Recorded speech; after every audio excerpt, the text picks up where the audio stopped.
Howdy everyone, and welcome to another episode of Toku Roundup. Yeah!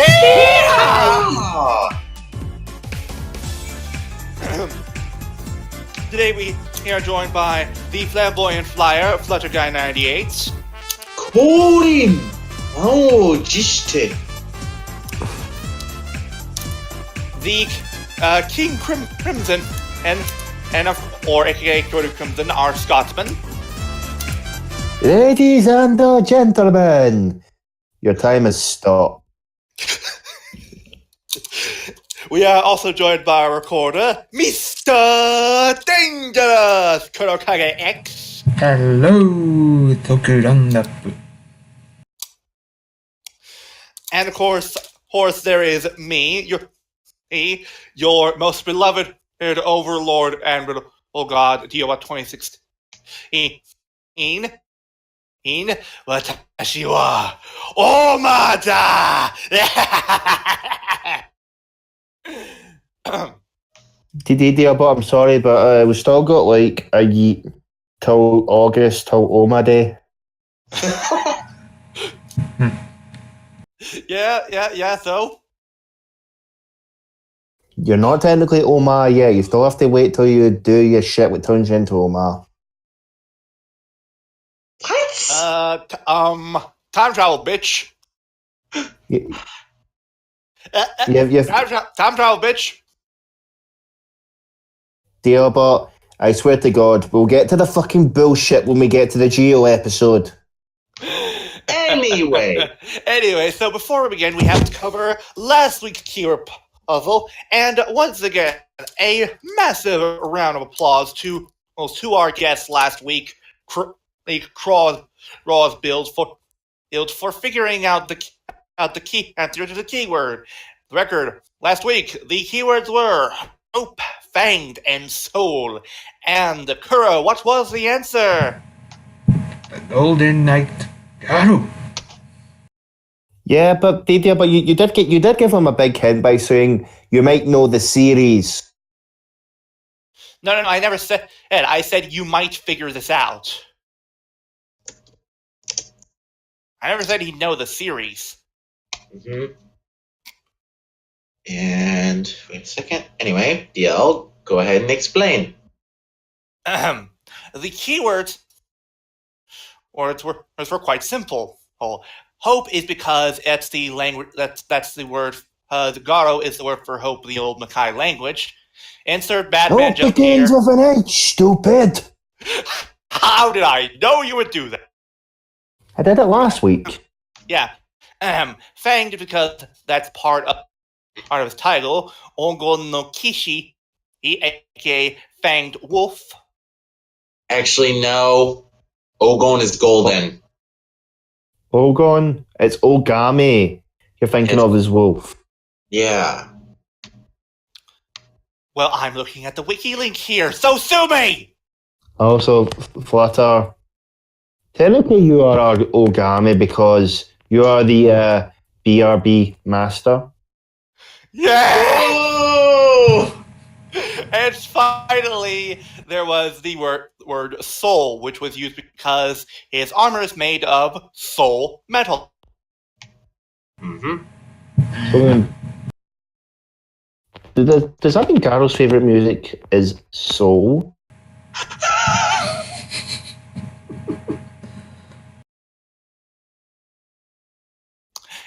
Anywho. Anyway. So yeah, once again, and a massive round of applause to Cross for figuring out the answer. Bravo, good sir. Yeah. Now then, let us continue. Let's begin in News Roundup. Stato!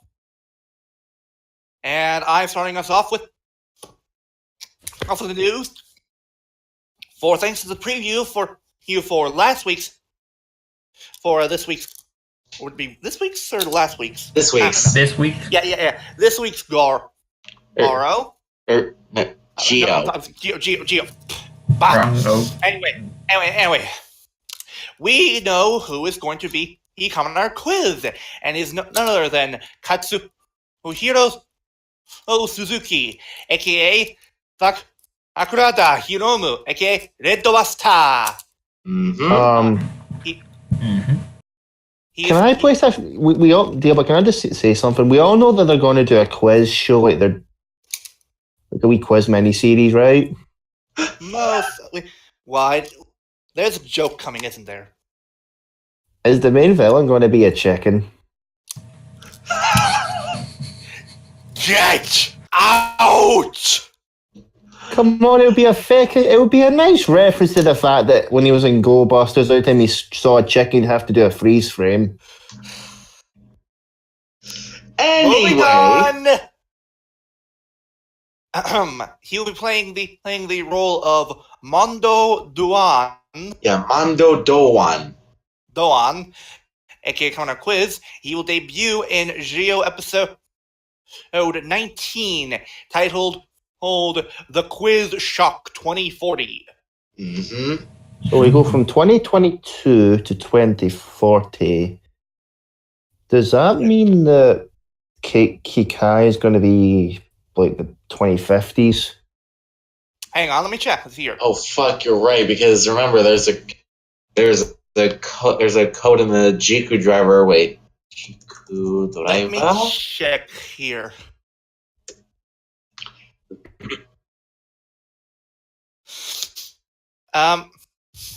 So while we still do not know who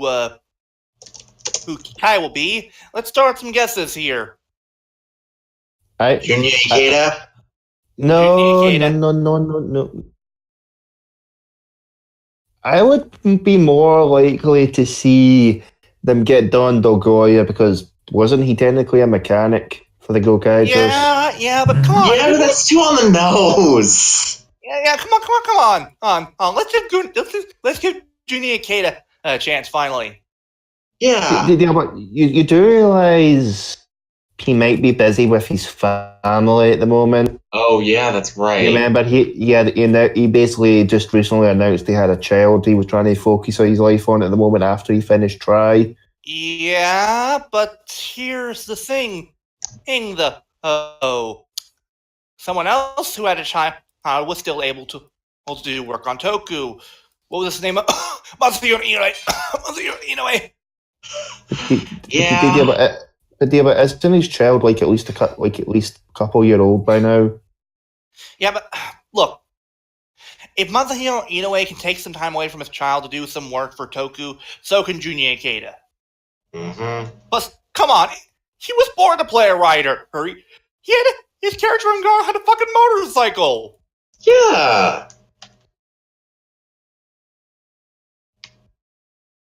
Anyway. Okay. Let's do a test here. If anyone in here thinks that Junior Ikeda should be a writer, give me a 5. Yeah. Buys, yeah. 5. Yeah. Guys, yeah. Anyway. All opposed? Yeah, but here's what I'm going to say, and I'm going to say it quite clear. Okay.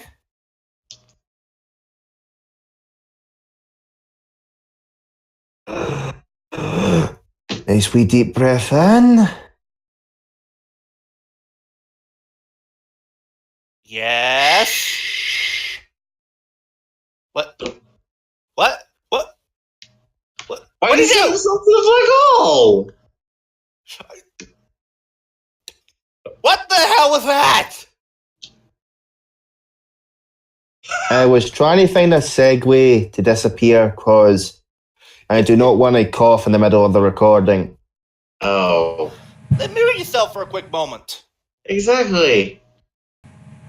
I already That's had my argument. finger on. I already had my finger on the fucking black hole. Anyway.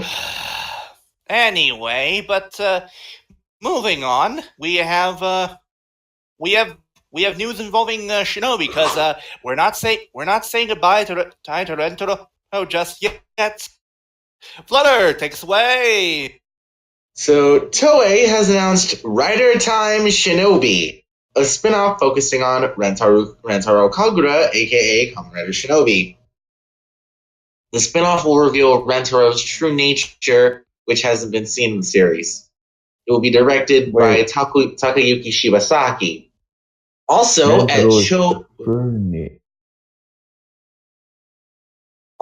at Show AU Side 2019, a new work will be announced. New work? Possibly Kamen Rider Quiz or Kamen Rider Kikai's miniseries. Maybe. But yeah, but I'm also making a wee premonition. But let's see, we're in episode... A premonition. Mm-hmm.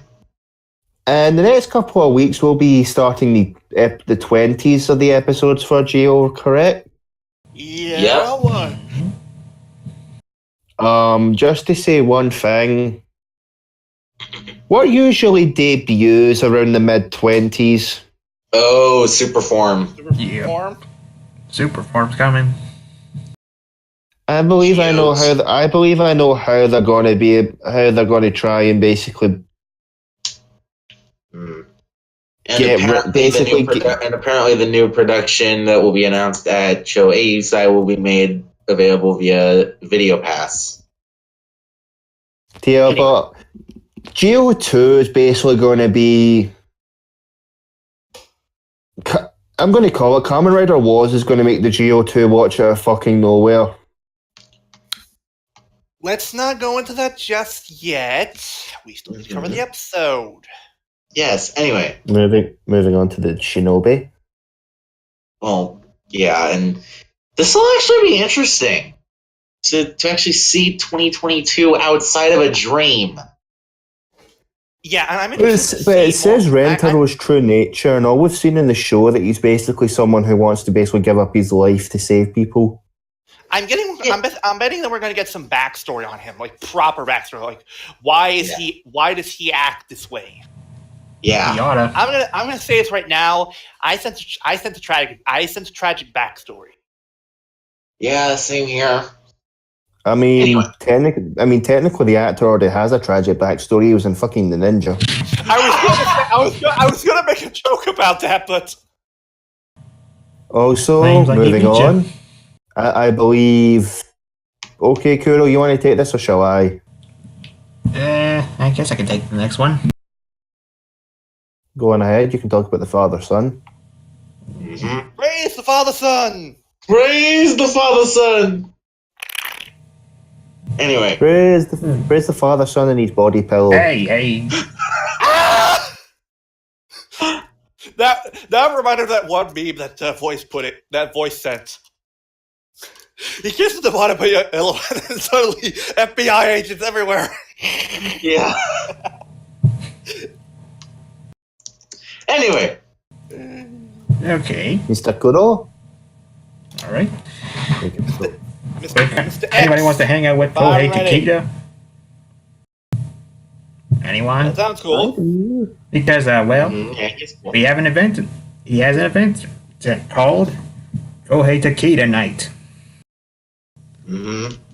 Because of the success of Heisei Generations Forever, Kohei Takeda has announced Kohei Takeda Night, which is to be held on February 4th in Shinjuku at the Shinjuku R9 Theater. Yeah, February 14th, not February 4th. Oh, crap. Read that wrong. But hey, it's a double view. You get more than just hanging out with Kohei Takeda, because it'll also double as featuring a Heisei Generations Forever and episode 47 of Kamen Rider Build, with commentary by Takeda himself. And on January, aka the one where Kazumi dies. Man, that's just awesome. And probably sad. Well, mostly sad. Yeah, anyway. It's both. Yeah, it's both. Anyway. And on January 27th, a screening of Kamen Rider Kiba, the movie, King of Castle in Demon World, will commemorate the 11th anniversary of the series.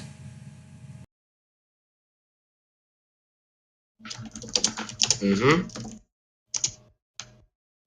Yeah, this is interesting. Besides, it's on Valentine's Day of all days. Because of course. Yeah. Get it? Valentine's Day, because Koei Takeda's characters have always involved of love of some kind. Ha! Yeah. That's And No, wait a minute. go ahead. But yeah, this is very interesting. Anyway. Yes. Oh. He's commentating on Tasty Generations Forever in episode No. He's providing commentary on episode 47 of Build. Oh, so he's not commentating on the Generations Forever. Yeah. What happened in episode 47 of Build? That was the finale, wasn't it? No, that was the episode where he died. Yeah. Oh, you mean when he showed the Hokuto crows what killed the Ice Age? No. You said the joke wrong. Yeah. Oh, Diablo, what did kill the Hokuto three crows? No. You said what killed the Ice Age. Yeah. Diablo, I'm doing the joke now because you seem to be butthurt about me mucking up. Anyway. What did kill the Hokuto three crows, Diablo? The Ice Age. Anyway. Enough talk. Have at you. That doesn't even belong in the It doesn't even belong in this section. That's from Castlevania. Dum-dum. Yeah. If I'm a dum-dum, you have to... Diablo, if I'm a dum-dum, I'm definitely not giving you any gum-gum. Okay. On one hand, I should hate you, but on the other, I understood that reference, and I appreciate you referencing that movie. Yeah. Anyway. Moving on, since it's now my turn. We have the official announcement for the cast presentation of... Actually, since this is the series that DL is... No. Kuro. This is about the play, isn't it? No, this is about the this cast. is about Reef Soldier. Oh! Hang on. comes later. Hang on. Give me a moment. And I'm finishing off the androids. The stage plays after this, but Flutter, he covered the Koei Takeda. Give me a fucking chance. Even though I'll be spending like 10-15 minutes raging at Premium Bandai. Fair enough. Anyway. So, Kishiru Sentairu Soldier's finally getting its cast announcement. Yeah. Okie dokie. Ryu Soldier, you better not fuck up with this cast. All we ask is this.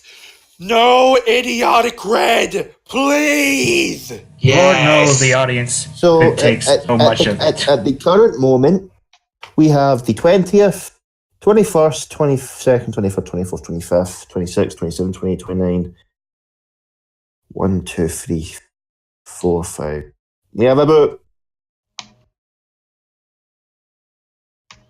18 days till the 6th, I think. Mm-hmm. Give or take. 6th of February. Mm-hmm. Yeah. However, we'll probably won't see that. This will probably be uploaded to YouTube so we can actually see the cast, or we'll get official cast images. Look, Ryu Soldier,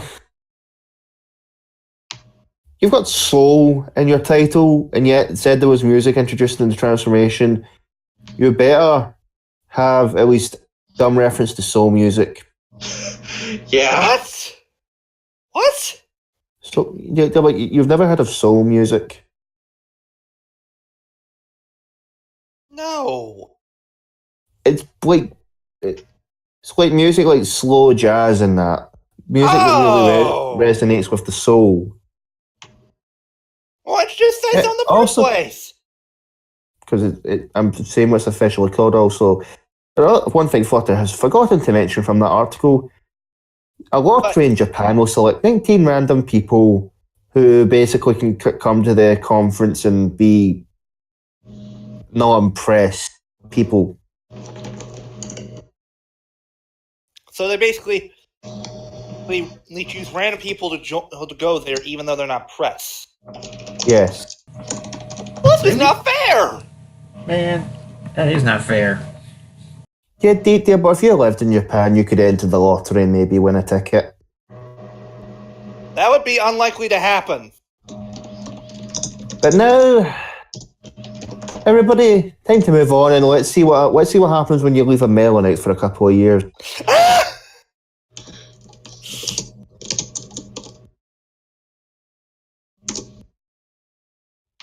Mm-hmm. Although, as a chef, IRL, you do not want to see what happens if you leave a melon out for 6 years. Mm. Really? To quote Helsing Ultimate Abridged, imagine crushed raspberries. Oh. Anyway. Raspberry.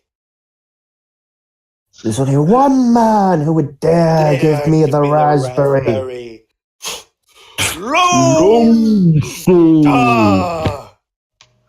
Anyway. Kuro, go ahead. Alrighty then. We got a poster for that Zangetsu stage play. And Yuki Kubota has a comment. It is I. For the first time, Kamen Rider will be doing a theater production. I'm honored to be chosen to represent the first play, and that it happens to be for Gaim. Ansai no si Takatora Kurishima. As you can tell, the clothing is different from before. Will it be a story to search for the suit I've always worn? Okay, Takatora. Just don't have your thing because you seem to have a bad problem with your little brothers when you're in series. Yeah. I don't know. I don't know. His little brothers seem to always fuck him over. Hi, Stinger. Hi, Michi. Anyway, Kuro, continue. Well, to be fair,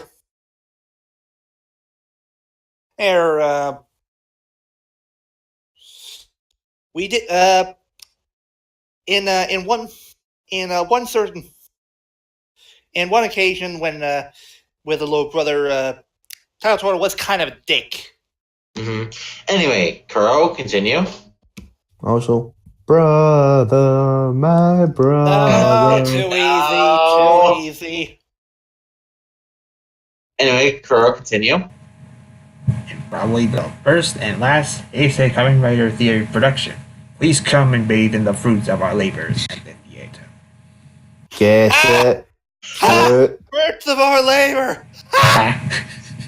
Okay, let's give him credit. That's actually a good one.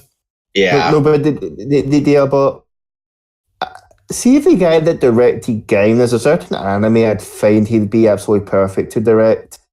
What? Fruits Basket.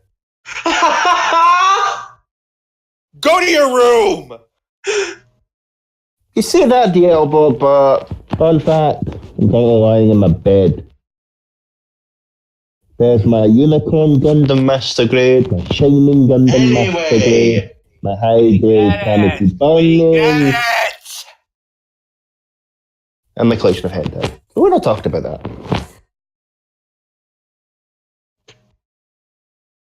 You heard nothing. Pretty sure we heard something. Yep. Yeah. Anyway. Kingdom Hearts, blah, blah, blah, blah, blah, blah. Anyway. Are you seriously trying to avoid the question? I don't know, dear boy. Is this a quiz? Again. Okay. Again. Get out. Anyway. Yeah, this will be fun to see if it gets released on DVD or something. This better get subbed, goddammit. I want to see this. Yes.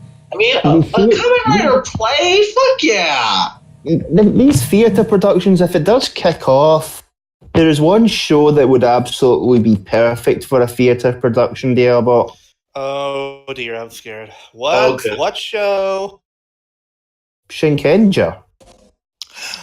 Huh? You What know? series? Shinkenger. You know, yeah. He's Because right.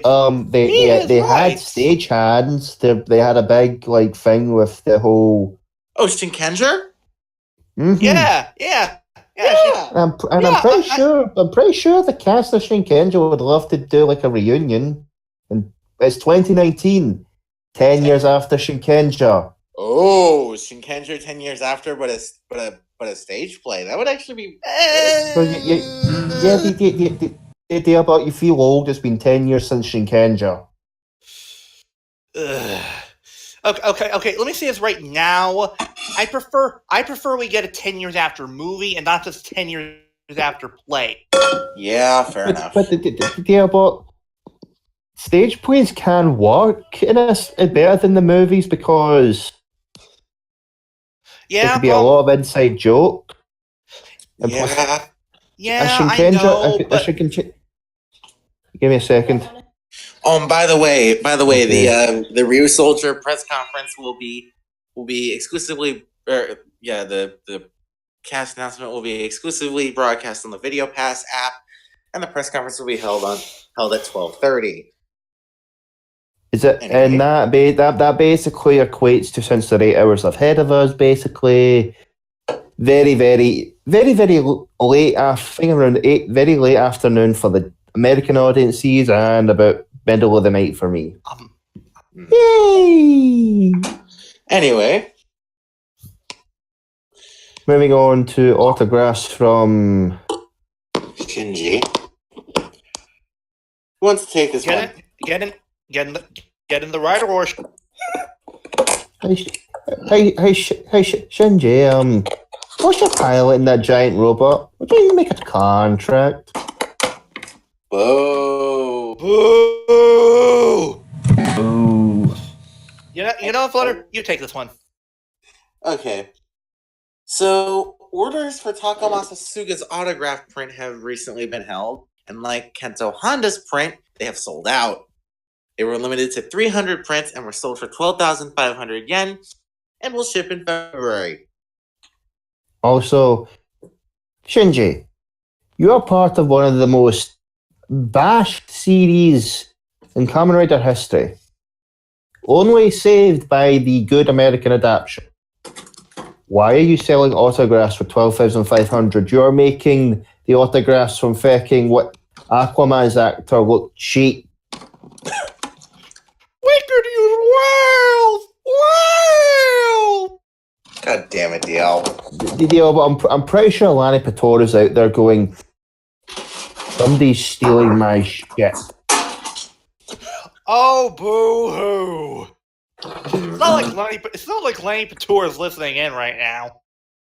But you couldn't know. I mean, there is no evidence whatsoever that he would be listening to us, nor that he's a Toku fan. Anyway. Though I have heard he is a fan of Kingdom Hearts. Oh, nice. Anyway, he actually made his own custom Kingdom. Actually, apparently he owns his own custom Kingdom Hearts Dragon Ball Z Keyblade. Nice. And the best part, it looks like Shenron, but the key part is the Z. Nice. Also, anyway, since the next thing's about the Ultraman anime, so I'm gonna have to take this since I'm the Ultra nerd. Yeah. Yes, you are. So Old go Codex. ahead. Yep. Old Codex, the people behind the theme for Free and Kuroko no Basketto, basically a basketball. Kuroko no Basket is a basketball anime, and Free is a very, very, very gay swimming anime that just so happens to feature Vic Mignogna as one of the characters. Yeah, in the dub. Anyway. Before all this controversy came out, we're not going to talk about that. We are not an anime podcast. The theme will be called Sight Over the Battle. Is it? I'll have to see if there's a preview out for this to listen to it, but also for the Ultraman anime, they have announced the suit for Dan Moroboshi, aka 7. Oh, come on. Are we not making a reference to what they did in one of the Ultraman movies? Oh, yeah. 7. 7. 7? 7? 7? 7. Unlike his predecessor, this version of Dan is a bit more cold and direct. Mm-hmm. Oh, so he's not very grandfatherly. Yeah. I believe this Ultra 7 might have a bit of ice in his heart. How cold? Yes, man. Coming. God damn it. No, wait a minute. No normal toy news? Yeah. What? Okay. Wow. Yeah, no normal, Okay, no toy news. Yep. Oh, wait. Are we at that point already? Nope. To my good and dear friend Spade Ace, Anyway. you might want to hide your wallet. Oh, yes, that's right. Ooh. Complete selection modification. Wait, hold on. Late fans, Kuro, do your was. EY. Yes, for your wishes have been granted. It would be in a CSM Blay Buckle and Rouse Blay Buck. Mm-hmm. Yeah, but are you stealing my gimmick? The premium Bandai segment is mine. Fine. Go ahead. Also, I was going to make a joke with the Blay Buckle. Oh, what were you gonna say? Hey, CSM, with this one, you better play your cards right.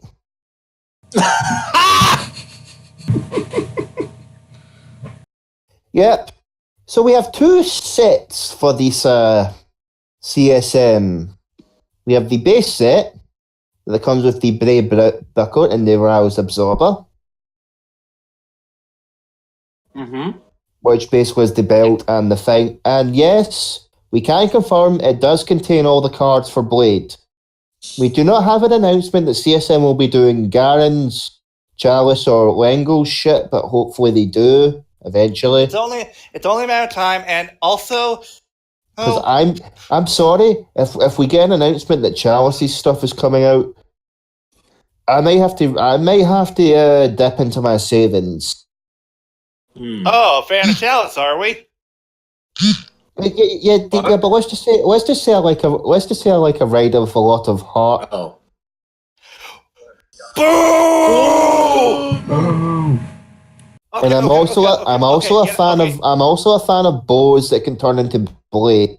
Hang on. Hold on. I'm gonna bring back an old classic. Is it the corny? No. I'm bringing back an oldie but a goodie. Mm-hmm. Anyway. Wait.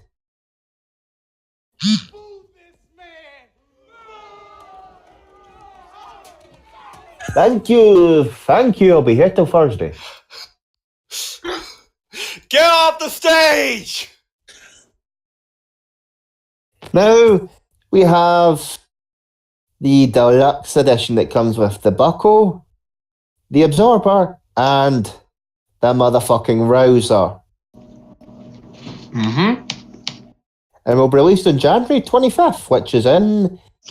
Well, no, more information. More information will be released on the 25th. Mm-hmm. I'm going to say this. I know a meme I'm going to be... If I do dip into my savings for a CSM and I do get the Blade thing, if I get the deluxe edition, I'm going to try and recreate a meme since I own a copy of one copy of each of a certain Yu-Gi-Oh card. Oh, fuck. What? Yeah, because there's an image out there where the king form, before he does the final attack with the 5 cards appear, but it's Exodia.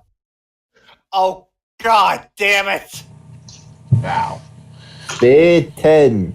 Spade Jack. Spade Queen. Spade King. Spade Ace. Royal Stretto. Flush. Mm-hmm. It's a shame we can't do that because we're only getting the Blade Rouser, we're not getting the King Rouser because that thing is way too fucking big. Yep. Like, seriously, for those who don't know, the Blade Rouser basically is a longsword. The King Rouser is a bastard sword. More or less. And yes, that is the official term of a two-handed longsword, a bastard sword. Anyway. Moving on, we have the Bandai Riders Set 2 revealed, or the remix set. Bandai's revealed details for the remix set, Riders 02. The set comes with Third of Genius, Evil Cobra, Evil Dragon, Evil Rabito, Evil Black Hole, and Mad Dorogu. 10 display pedestals are included that have swappable plaques state the form and name of the rider.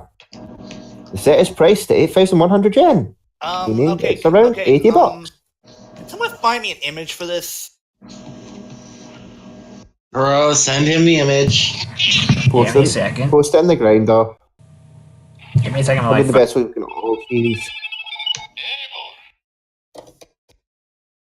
Gearbot, put the raid watch down. Yada!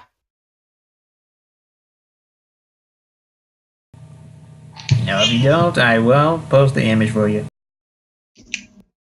Fine! Post the image. Well, give me a second. Well, I'm waiting.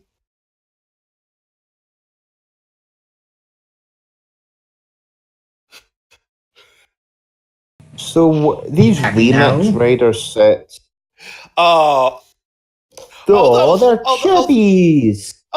these look adorable. I want to collect them all. How much are these? Wait. 8,000, they're about $80 for all 6. Fuck that! Yeah, but $80 is not bad. For as little articulation as these things offer, fuck no! Yeah, but you don't know if they even have articulation. They could just be statues. Well, in that case, fuck that even more. I like Bill, but I'm not willing to pay $80 for a freaking set of tiny figures. Okay, Gearbot, it's time. Oh, is it now? Is it that time? Play the clip. Cause, ladies and gentlemen, Hang on. allow me to entertain you. Ahem. And now we bring you a new edition of the Toku Roundup. Oh, the Scotsman's Soapbox.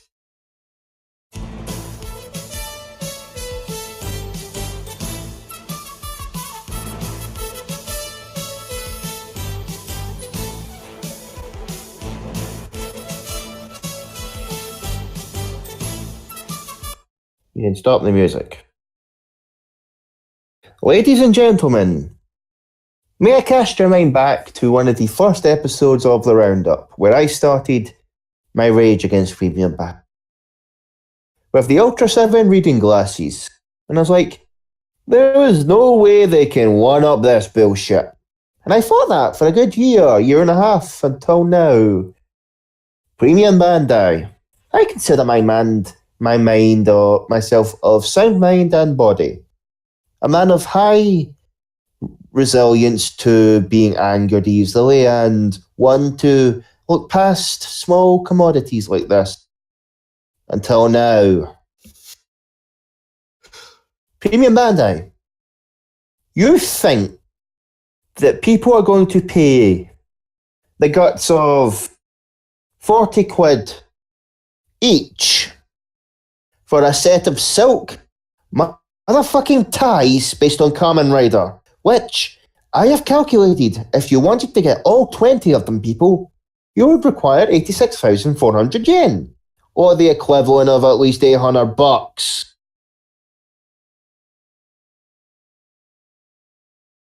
I'm sorry, Premium Bandai. You proved me wrong. You have proved me once and for all that I will never, ever, ever be surprised by you. Because seriously, you can now not one-up yourself with this. And I swear to God, if you announce a fucking set of socks, I will end up killing you all.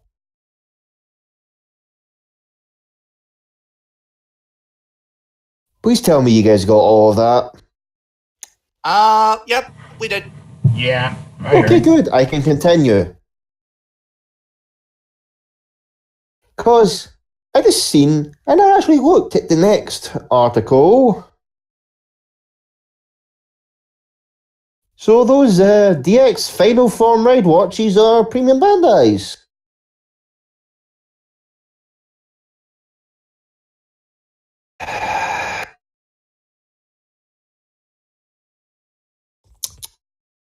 Yeah, but Fata, Kuro, my battle brothers, fetch me my great Flamenwerfer.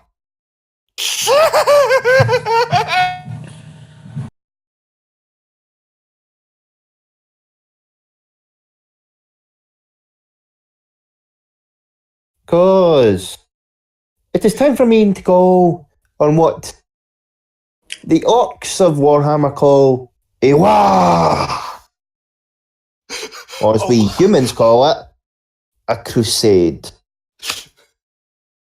No, but wait a minute. we don't use No, that but wait a term minute. anymore. Dearbot. What is it the Americans call it again? Peacekeeping. So, Premium Bandai, shall I keep the peace?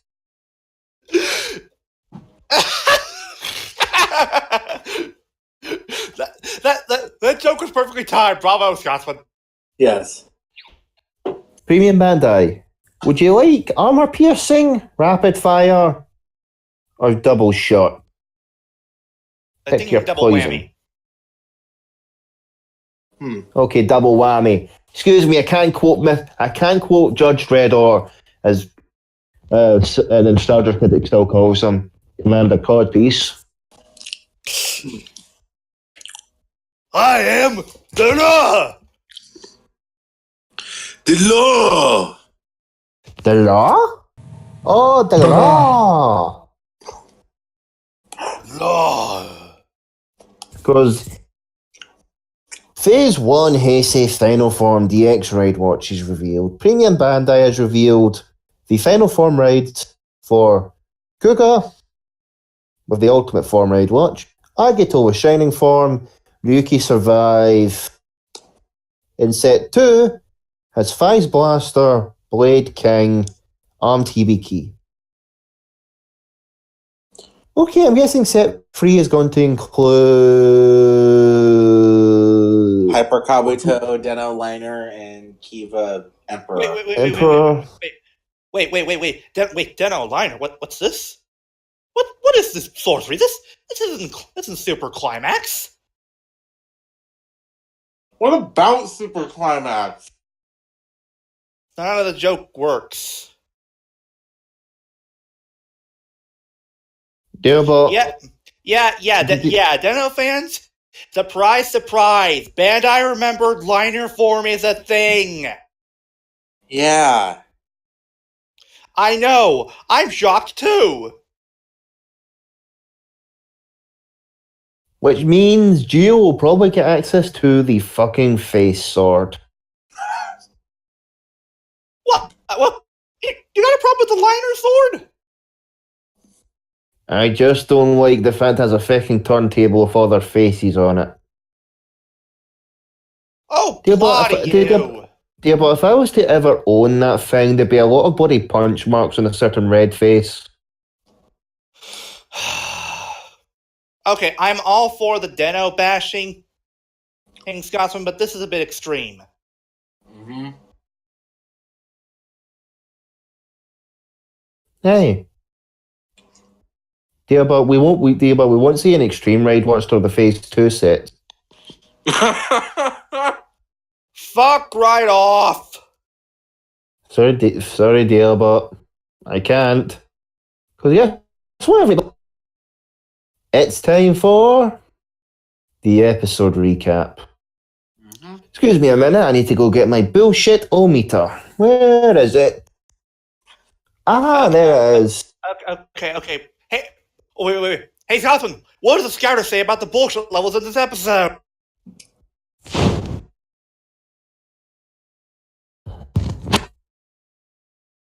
It's over 9,000! What? What, 9,000? There's no way that can be right. Oh, wait a minute. It's 1,006. Sorry, I had the scouter on upside down. What, really? What? Anyway. What is up, you guys? Oops. What? Sorry. He was watching a Who was playing video. a video?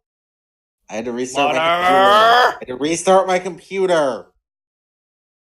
Frata. What? Frata, it is said in my magical book, Flutter will have an accident in the next 2 seconds. Damn. Ah! Anyway. Wait. How the hell did you get a hold of Waz's book? Wait, what? Easy deal, but I just did what he did. I talked to my phone. I suddenly pulled Wazzy's book out my ass. Okay. Let's recap the episode real quick. Kamen Rider Geo, episode 18. Amazing Era Future 2022. So, who wants to be in charge of having this bullshit episode? Not it. Not it. Sorry, Flutter.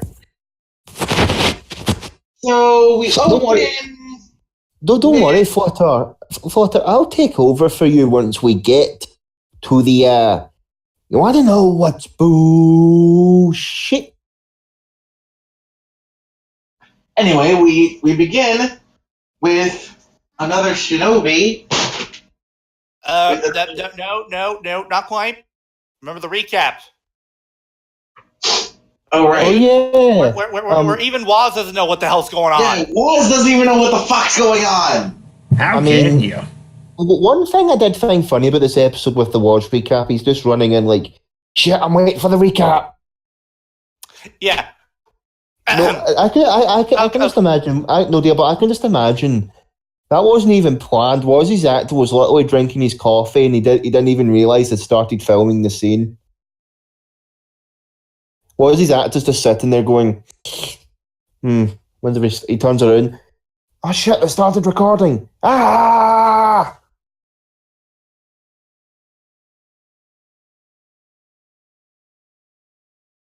I'm done.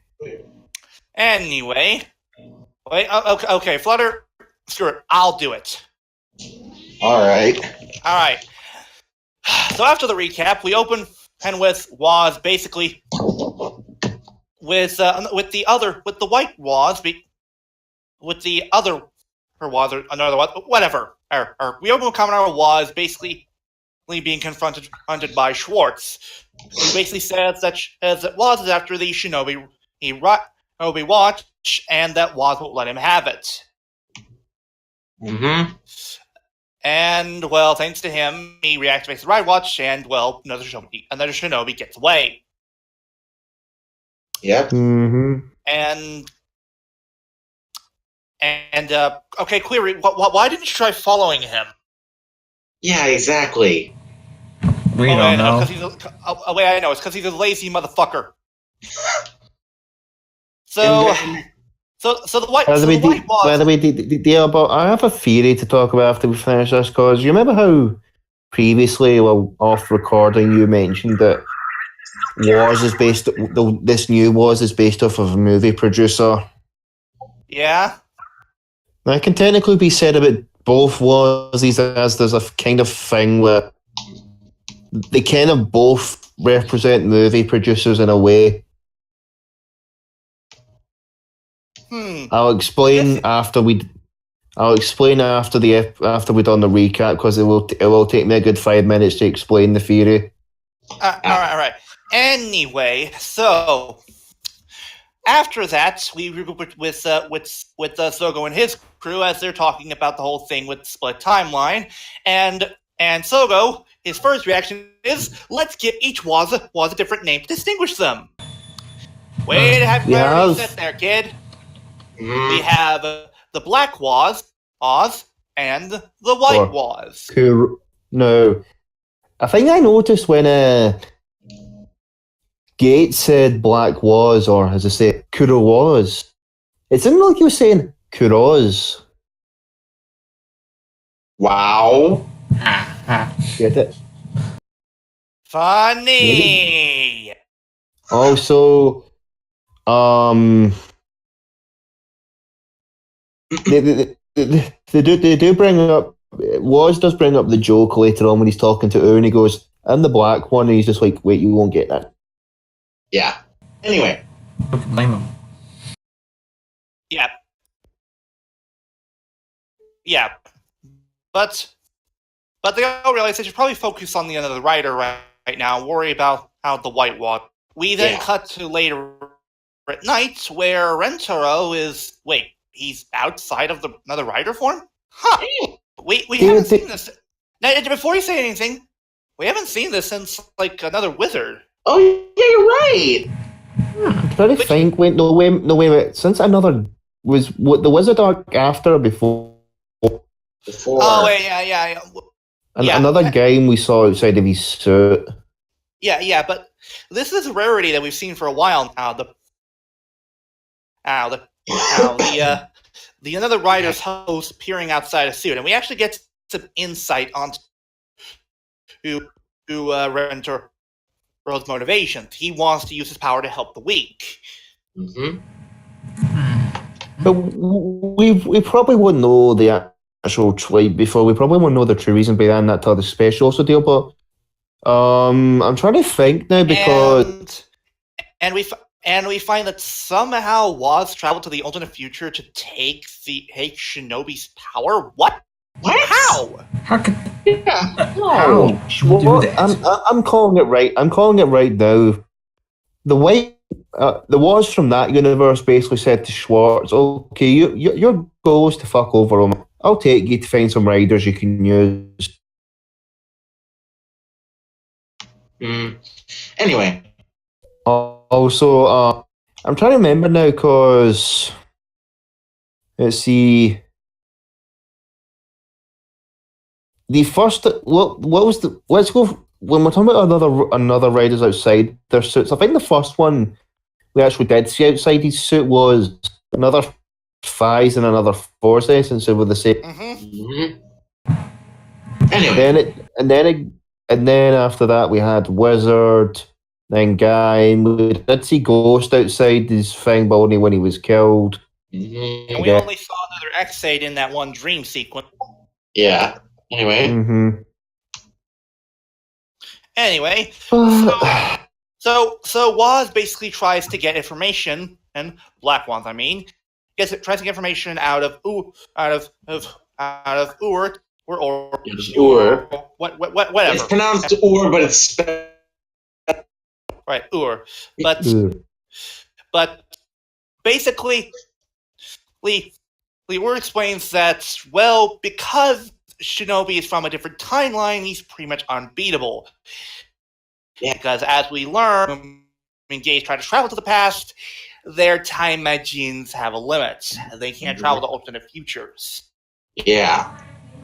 But here's the thing. Now we see another up to these guys, punks, trouble, hurting people. Yeah. And another one, and this was just go. Geo here. Schwartz goes, "You need Geo here to get the ride watch. How are you going to do that?" Looks at book. And he writes. No, So he doesn't write. He actually doesn't write in the book. He only uses the pen to actually activate it. You don't know it's just the big red button. He just needs to speak and go. And so, Kamen Rider Gio runs towards another shinobi. Like, just say you have the ability to fucking write the plot as you go along. Exactly. You could literally say. Wait, hang on. Makes the shit up as he goes along. Has a power that can influence other. Mother of God, he's Genius Shokura! No, DL bot. Because I actually think another was is a bit funny. But another was, we will get to you in a minute. And I'm just going to call you another was because I'm not calling you White Was. You are not the White Wizard. You know, speaking of calling the was is something, I may not have heard. I know, but I said Kyoryu, I didn't say UDL. Alright. I deviated from calling them both was because it's a bit confusing for me. I will be right back. No. Okay. I have a name to call them. We have Annoying Was and Bullshit Was. You know, that was not what I was going to call them both. Because okay, Kuro, what was your idea to call them? Because for the prophet was, I call him Pause, and for the rider was, it is Cause. They do not have the W in the was name. That's what I shall refer to them, unless something happens to either one. Right. Oh no. Oh no. What?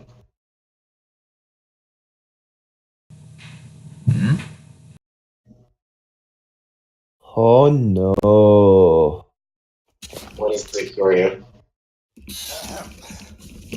Anyway. I'm not going to reveal the thought I just had till Kamen Rider Quiz debuts. Anyway. I've actually just thought of a theme I can use for him. Oh no. I'm not going to reveal it now, but I will reveal it to you guys after the recording. Anyway,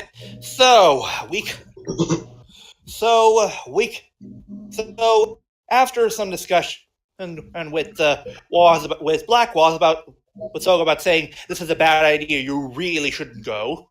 So just goes anyway because, well, the plot demands it. Oh, I'm sorry, because the White Waz says so. Mm-hmm. And he basically runs into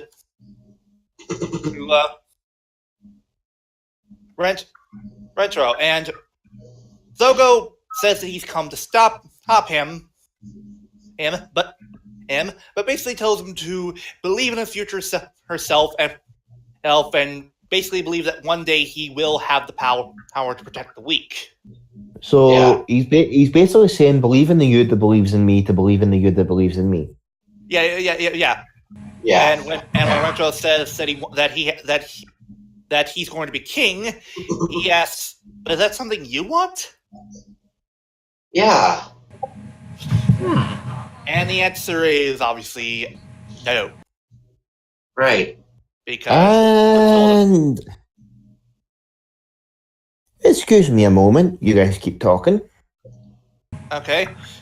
So after a failed attempt of convincing Ingranto to give up the power, he changes into another shinobi, and Sogo transforms as well, and the two fight. Mm-hmm. Right. And Schwartz basically laughs at him, saying that it's useless for him to keep doing it because, well, he can't really defeat Shinobi without our powers from Shinobi. Yeah. Now, if you excuse me, I am trying to find the set. Oh dear. Oh, guys. Well, what is it? Something up.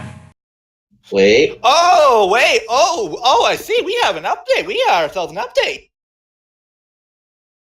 You guys remember the Shh. I'll do it. Okay. So, you bozos. You remember the Sentai special involving us getting characters like Leftover? Or is it Marvelous back? Mm-hmm. We finally got our villain reveal. The mysterious girl Rita.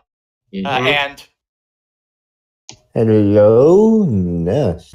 I was about to say, hey, Rita looks pretty. I know, right? Dibs. Awesome. God damn it. Oh, please, dude. Dilbot. Dilbot, you do remember the new rule? If you haven't seen it yet, you can't dibs. Yeah. But I am gonna see it. So Same here. Same here. I will say though, is she a new actor? 'Cause she does look familiar. she looks somewhat familiar. Yeah. I think I've seen it from somewhere. Now, I'm trying to find a certain clip. Anyway, let's continue. Anyway, also, I'm calling it now. She's secretly evil. Yeah. No That wouldn't be girl that pretty is truly really good. Yeah. I hate to borrow this quote, but why are the pretty ones always homicidal, mate? Dilbot, can I ask you a favor? What? Can you type into the bot the force skip thing so you can force skip immediately after I play this? Oh, we have her actress's name. Oh! Just type it in. But wait for this, because since we get to a certain scene with the GL episode, I need to play it. Right, have you finished typing it? Mm-hmm.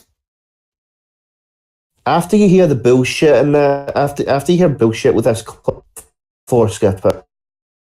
Okay.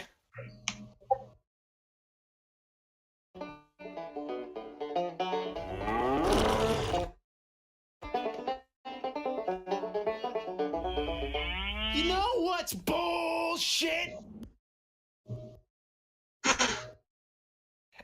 Anyway, so yeah, I know you're thinking, why are we playing that clip? Because, well, after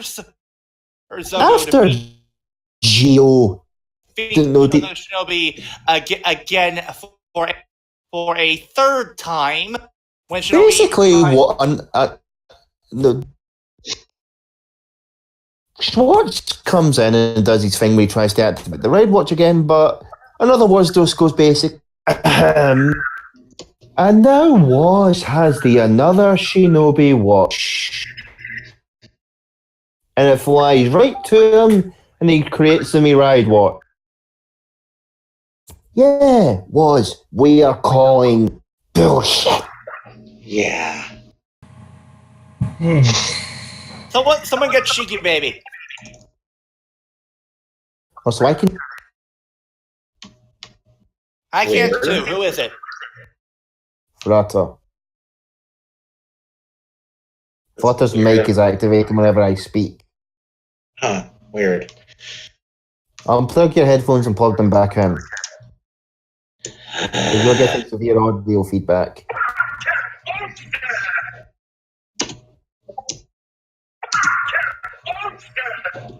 Who keeps I doing can't fucking hear it in the bullshit? bots. Okay. Wait a second.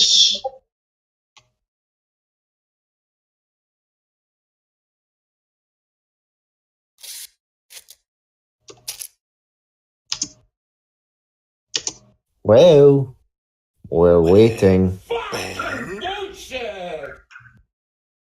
Thank you, Shiki. Yeah. I am sorry, but you are not worming your way out of... You said earlier in the episode you needed Geo. All you had to do was let and take the Red Watch yourself. You did not need Geo in the fucking slip. No. And even then, all you literally had to say whenever Schwartz had the Red Watch in his hands was this. You just wanted to pad out you getting the Red Watch, because fuck it. I do not like you as a character, another was. I actually prefer the normal was because at least he knows when to just not appear in an episode. Mm-hmm. And I am getting that pulsing anime vein on my forehead. Anyway, So, yeah, let's discuss this real quick. Since Scotson's given his piece on it, let's give our piece on it as well. I'm sorry, this is going too far. yeah. Like, we are Geo defenders. Let's be clear, Unlike, people. Let's be clear, people. We like Geo. We want to like Geo. We want to enjoy Geo. But this is What? crossing the line. this is cementing the points our friend Shades over RBT is making about why he is disliking Geo at the moment. Mhm. They are following every cliche. They've literally made a character based on a movie director, and he is editing the plot as he goes along. Mhm. He is basically becoming the Snyder of this show. Oh! Oh no, that's. Oh no! If you want me to, No! if you want me to fire another bullet, I will call another was the Michael Bay of the Raider universe. No! Oh! No! You know what? Don't you dare. Snyder works because we have not seen over-sexualized women yet, and in Geo, so he's not Michael Bay. Yeah. Oh, by the way, guys, Mhm. Yeah? Rita's actress, Yeah? she's an idol. Ooh! Not to mention, she's the same age as Umika. Mm. Are we talking in show or actual actress? Actual actress. So she's like Once again- 17, 18. 19. Mine! Diablo. Bitch say what? Diablo, what's this? I'm getting an emergency call from one Yang Xiaolong. Are you cheating on her? Yeah. Moving on! Yang is cheating on you. When do you want to schedule your punching of the face? Oh, 2 Back to o'clock. the episode! Back 2 to o'clock. the episode. That would be We just fine. discussed this later. I'll fit into Mr. Diablo's schedule.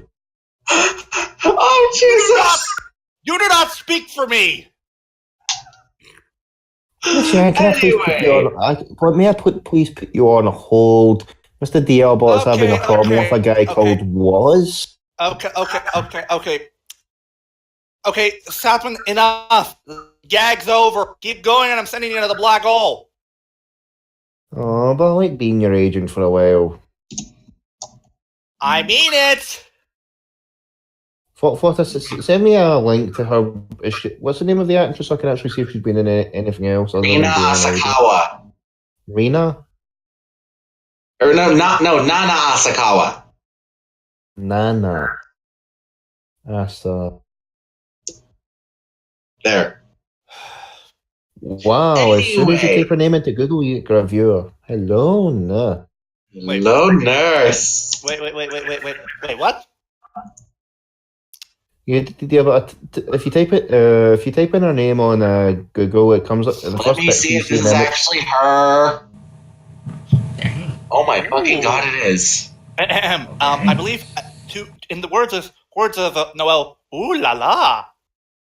Anyway, we'll discuss this later. We are professionals. Really? No, we fucking aren't. We never agreed to that. All right. Diablo. Oh, and here's the thing.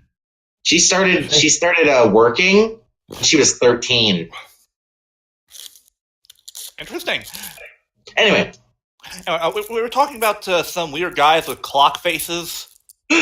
Anyway. Yeah, so yeah. Now then, let's continue with our ranting of Geo. Again, we like Geo. We want to enjoy Geo, but I'm sorry, no. I No. know. Yep. This is where we put our foot down. Yep. Yeah. This makes no goddamn sense. It comes right out of left field, and the only reason we have is because Waz's book says so. Yeah. Yep. Yes. I wanted to say that before I joined this team, I'm speaking for myself on this one. I honestly wasn't for Geo.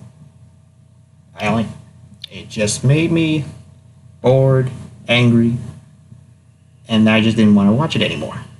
By episode 5. And something like this, with Waz's book, I'm I sorry couldn't about do that it. disco crash. That's when made me left. Oh wait, that was episode 5.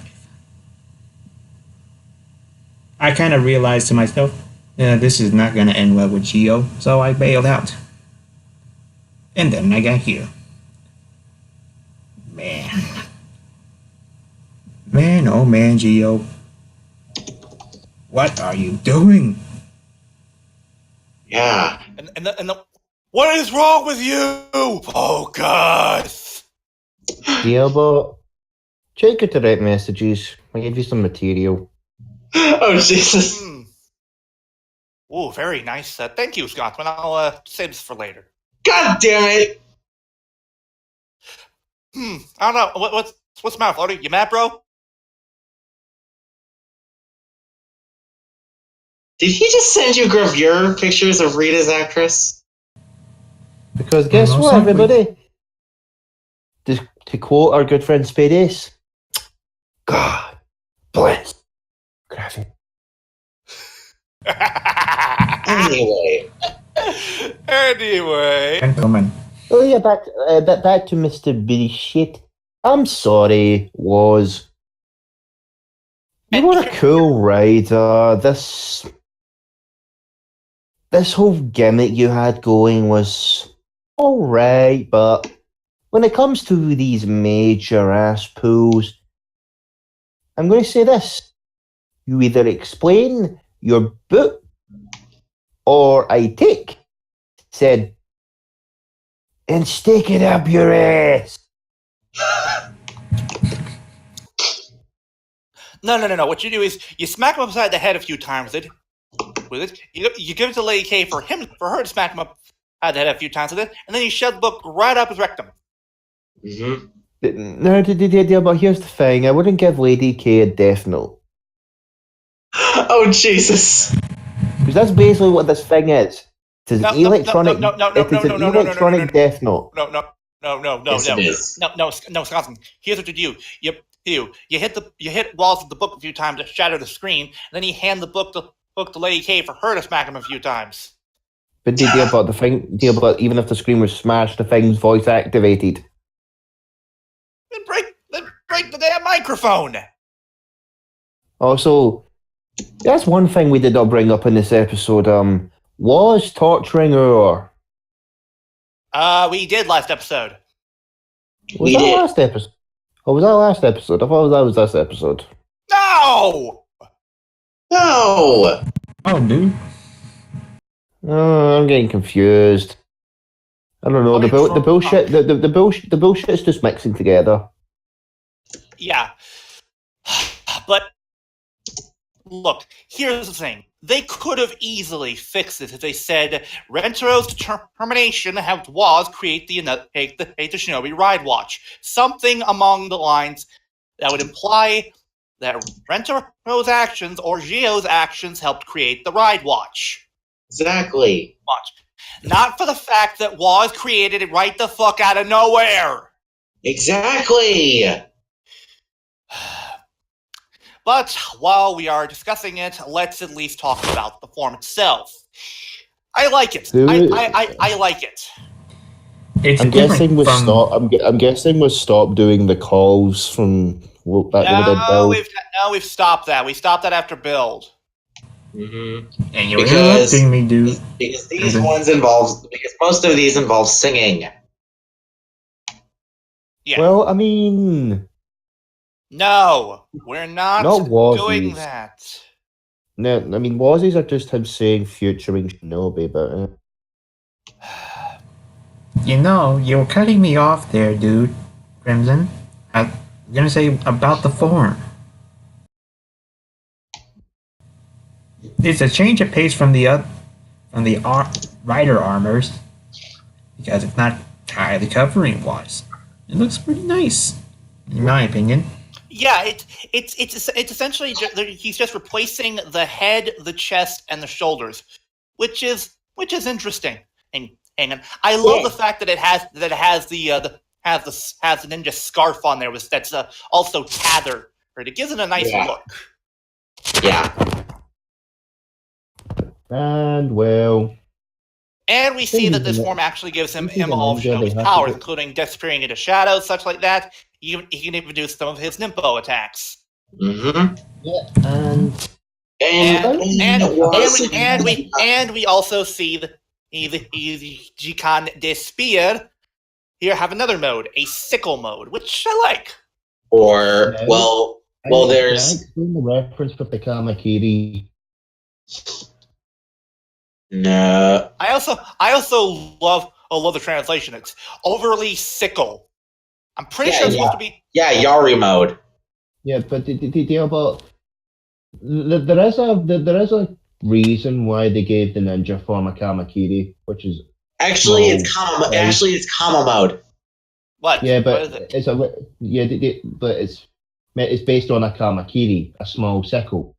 Yeah, why is that? Okay. Well, basically, from me watching a lot of Gaijin Goomba, since most ninja clans lived out in farms and had to they basically repurposed sickles or small farming scythes into weapons because they were easy to carry about. They were quick to attack with, and let's just say they had quite a bit of good coverage because you could literally hide up in a roof, drop the sickle down and hook somebody. Mm-hmm. Anyway, but yeah, the term overly fickle. I'm pretty sure it's supposed to be a term on the play. Overly fickle. Yeah, maybe. Or picky. In the translation, yeah. And but moving on. But yeah, Wallace speaks into his book again and then activates two different finishers. The beyond the time finisher or with Shinobi, which is the Ninpo Time Bind no Jutsu. Yeah, the Ninpo Jikan Shibari no Jutsu, or time binding attack. And then we see the finisher is him splitting into three different copies and basically slicing the shit out of this poor or another. Yeah. Wait, is Kamen Rider was Shinobi ripping off the Senpujin finisher? Not quite. I mean, they're attacking from different sides. They're not attacking at the front. Yeah. But Anyway, basically earlier in Flutter just repeat the finisher. What you said, I was just like, when did we invest in a parrot? Isn't that over budget? Yeah. So apparently, tonight's recording morning, Flutter will be replaced by a parrot. God damn it! But yeah, his secondary finisher is the Ichigeki Kaman. Thank you, Flutter, for repeating that. Kama mode. No, I'm sorry. Thank you, Parrot, for repeating that. Even though the actual modes are Spear mode, Scythe mode, and Cane mode. In English, that is. Well, I mean, Flutter, are you done? Yes. Good. Yeah, I'm surprised the Elbot isn't booing at my joke. What joke? When Flutter said karma, I went karma. Yeah. No. Karma. It's karma, not karma. Yeah. It's just the way it sounds. It sounds like the guy singing karma. Okay then, anyway. Moving on. Time for the rating. So yeah. Wallace defeats another shinobi. He all's well that ends well until another Wa shows up to see Tsukiyomi gaze and offers her to let gaze hold on to the rock watch. However, he is not stupid. He does not trust the White Waz or anything that he says, and for once, Gaze is not acting like a moron. Oh my god! Now, can we mention why? But can we mention why he wants to give Waz the Mirai watch? Why Gaze wants to give me? Why? Because remember when he walks up to and says, "On the day of Omar, a rider shall appear bearing 3 ride watches of unknown origin and defeats Omagio."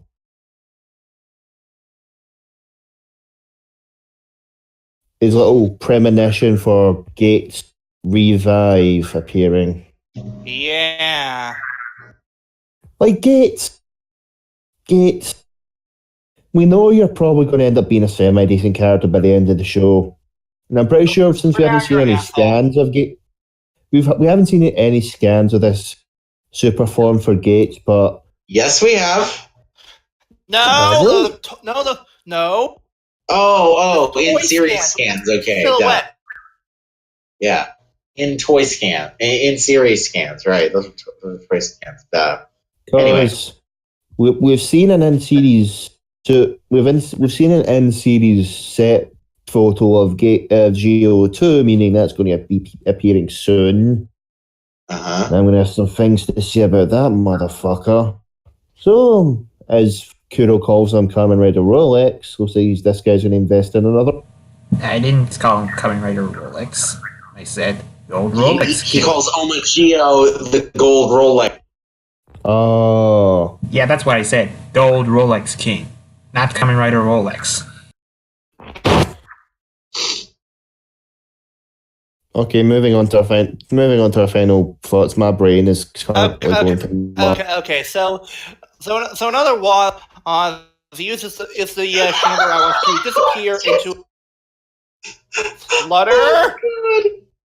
Flutter. No. Flutter, you're paying. Flutter, you're looking at Twitter right now, aren't you? Oh God. Flutter. It's relevant at least. Flutter, put the bird down. God damn it. It actually wasn't Twitter, it was Facebook. Anyway. I don't care, Flutter. Well, Flutter, as a member of the Toku Roundup, what is your job when we're recording? To focus. Yes, exactly. And what were you not doing? Focusing, sorry. Good. We're learning. At least the image is relevant. It's relevant, but it's distracting as well. Fair enough. Anyway. Alright, anyway, so yeah, after that we get the tease of another Mirai Rider, Quiz, who will appear in the next episode. And, well, along with him, another Quiz will show up. Who is actually his brother. What? And one thing I will give this episode credit for is I like the fact that we're seeing this Mirai Rider actually interacting with Gio and the others. Yeah, that's one thing that annoyed me about the thing with Shinobi, that we don't really see him interacting with Soko and Gates. It's just his past self that doesn't even have the power yet. Yeah. Yeah, but I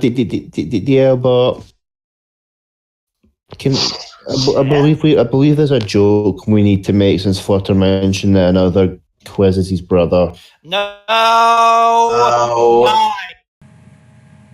Okay, but can we make it next week? Yes. And his name? Tamotsu Doan. Doan? Domonkashi? Yeah, I was gonna say! Doan Kashu! Doan Kashu's long-lost brother! Mondo! No. Answer me, Diablo. What? The school of the undefeated of the... Oh, fuck. I don't know the quote! Oh, actually, it's not his Okay, brother, it's his dad. What? Yeah. Wait, Wait, where's What? your source? Wiki. When did this change? I thought that Tamotsu was his brother, just considering due to the fact that they share last names. I didn't know that he was his dad. Diablo. No, wait. Diablo. You know what it is? Diablo. He's So is it... Dada! No. Diablo. Oh my fucking god! They made it. They're apparently using a homophone of a Japanese word. Wait. Diablo. Wait, hold on. Diablo. Yeah? What is it? You're making the dada jokes, but I've got something else in mind for next week. Not the mama? No. What is it? Kamen Rider Geo coming at you live from Planet Dada. No, wait. You know what? There's a song we can play besides Brother My Brother for this. Hang on, give me a moment. Give me a moment. Not the mama. No.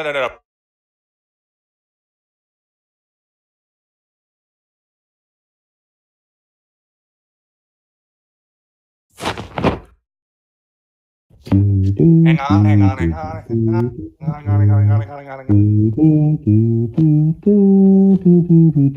Okay, no one pay attention to the bot, just listen. I mean it. No one pay attention to the bot. I just want you guys to listen.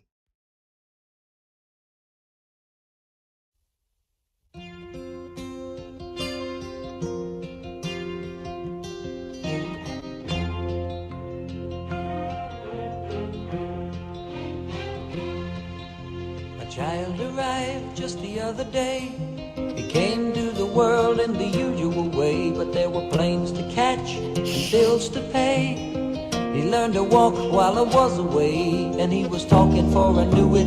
And as he grew, he'd say, I'm gonna be like you, Dad. You know I'm gonna be like you. And the cat's in the cradle and the silver spoon, little boy blue and the man on the moon. When you're coming home, Dad, I don't know when. Yeah, Bob. We'll get together there. That's all that before we get coffee, You know we'll right? have a good time then. Oh, no one has the copyright on this damn song. Yeah, but you'd be surprised what there's fucking copyright on. But yes, Yeah, but that's the show for me. considering the company behind Candy Crush wanted to both copyright the word candy and crush. Moving on. Let's give our thoughts on the episode. I'm gonna have to give this a C. That's being generous. I'm sorry, but that fucking moment with the book, it almost ruins everything. I'm not being generous, deal, but Butter, we can't hear you. Flutter. No, deal, but I'm not going to be generous like you. Everybody, for the first time since this wonderful podcast has started, I present to you my F. I'm giving this episode a big fat F for fucking bullshit. I give this episode a C. C for crap. Kuro? Butter, you may give your thoughts when. I give this episode a D. Because, damn it, Ooh. I cannot. I'll keep by the tolerating way, this stuff. Geo. By the way, wait, Randy, come on. Never mind. Can it wait until after the recording? Yes. Then it will wait after the recording. Anyway, so Scott, do you have anything else to say? Yes, my theory on the was technically they both can be considered based on movie producers. The original was being based on the old-fashioned way of producing movies where you followed the script to a T, making sure everything was making sure. Scotsman? Coming in very muffled. Yeah, but Yes. give me a minute. So, with another was being a movie producer, I decided to think about the original was. What this was is a movie producer from back when movies were basically you followed the script, and if you deviated, you basically got fired. He has a book with the script predetermined. Everything must go in the order it says in the book. Well, this new was is basically, like I said, the Snyder. He gets a script, he goes, I'm going to take this page out, I'm going to take that page out. We'll just put in these new pages here. No, but he's basically what Deadpool did to the script of his own game. Yeah. Only this time it's nowhere near as funny. And plus, I don't think this was put it. Can write his book in crayon. Anyway, Yeah, I'm surprised you don't get that reference. No, I get it. I do. It's just Now on to the Lupa episode. Oh, Sakuya, you big dumb. Okay.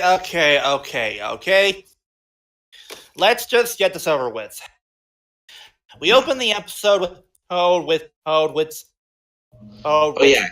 Sentai Lupin Ranger vs Keisatsu Sentai Pat Ranger episode 47. What I Can Do Now. Anyway, so we open with Zamigo just finishing his little treatment and by Gauche, and we don't know what that treatment is. More on that later. And we cut to Sakuya, who basically It's been a creeper. No, he's. And I'm making a joke because he's standing outside of the restaurant in the middle of the night, basically, or late at night, just after Rumika just so happens to close the door. Yeah, that's kind of creepy. But Sakuya basically says to Umika that he has tomorrow off and offers to take her out for a date. Well, lunch. Yeah. Even though everyone else calls it a date. Yeah. I don't see why. Saki, you remember what happened last time you invited Umika out for a meal? Yeah. Also, That didn't end well. Kairi and Toma. I can Kairi being Kairi and basically calls Toma a dad because he's basically worried that he's basically they both kind of like figured out that maybe the Pat Rangers have found out who they are by now. Yeah, it tips him off the most when Sakuya asks her about the incident from several years ago involving appearance. That's further in the episode. Yeah, but basically, but we're already covering the ring stuff past that. So Fair enough. Yeah. Oh, wait. What I don't understand, Sakuya, you are literally questioning Rumika, who probably is still suffering from slight PTSD over the fact she saw a friend explode in front of her. And other people. That's not what you say to a girl on a date.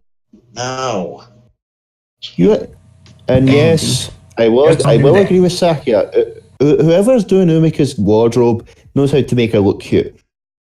Oh yes. That's plus. I'm pretty sure Flutter appreciates that the most. What? Good. Hey, Flutter, just don't pull a Eric. Keep it in your pants. I'm not. Now, Umika then gets a text from the two basically saying, okay, meet us in the stairs. And they basically say, meet us by okay, the bathroom. yep, and basically they both say, shit, we've been found out. Yeah. Jesus, it's the fuzz! And, and how Speaking- perfectly timed that a gang that Ghosh ends up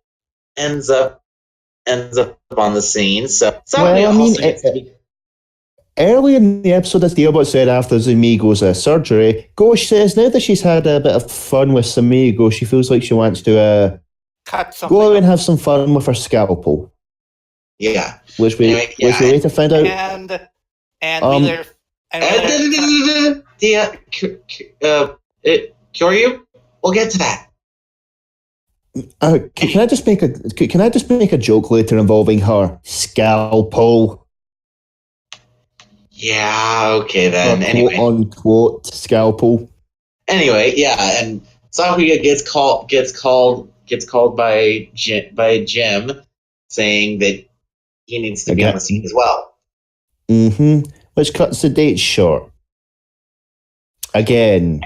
Sakuya, you've tried 3 times now to take Umika in a day and they've always been bought by gangos. Have you noticed a theme here? It's almost as if it's the work of the writer. That's just ridiculous. Now, What? we cut to...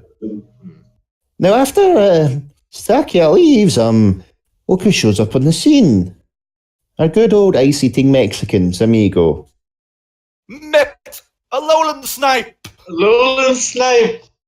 And we find out what happened to his surgery, and also, Samigo, why did you choose to have this third safe put on your ass?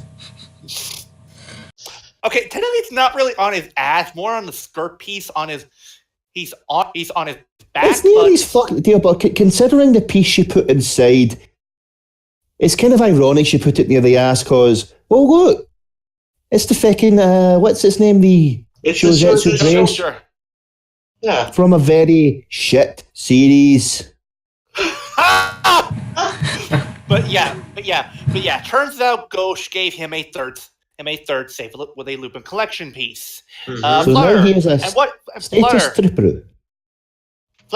Flutter, what Yes? is the name of the collection piece this week?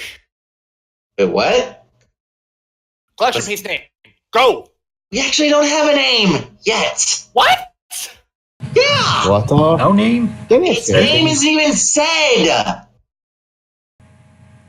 Well, Yeah, it hasn't been said, but it's always been revealed on the wiki. So check the wiki. We double check. Collection. Flutter, if we find out that there is a name there and you just didn't look for it, or we're gonna smack you upside the head. A second. Open collection. No, I don't want Ghost. Okay, that's interesting. There's an wait. I'm looking.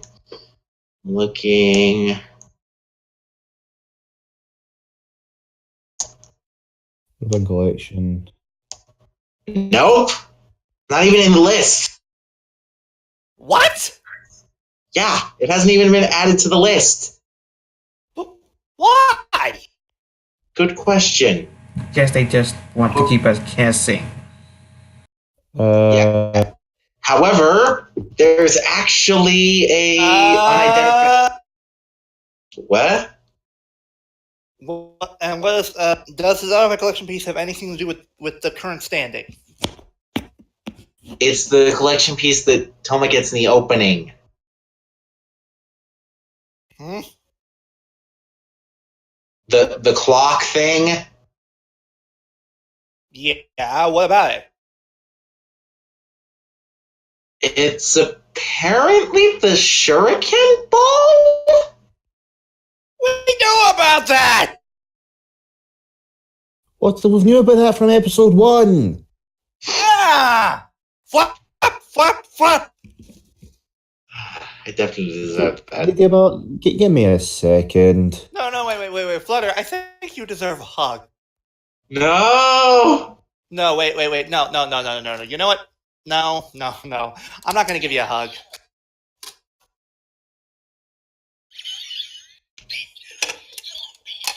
No!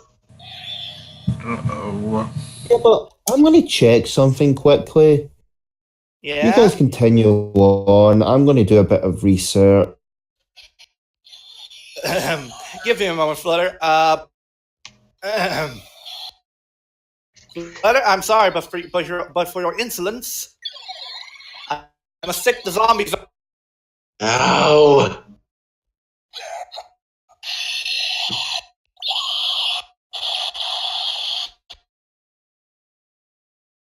Ow!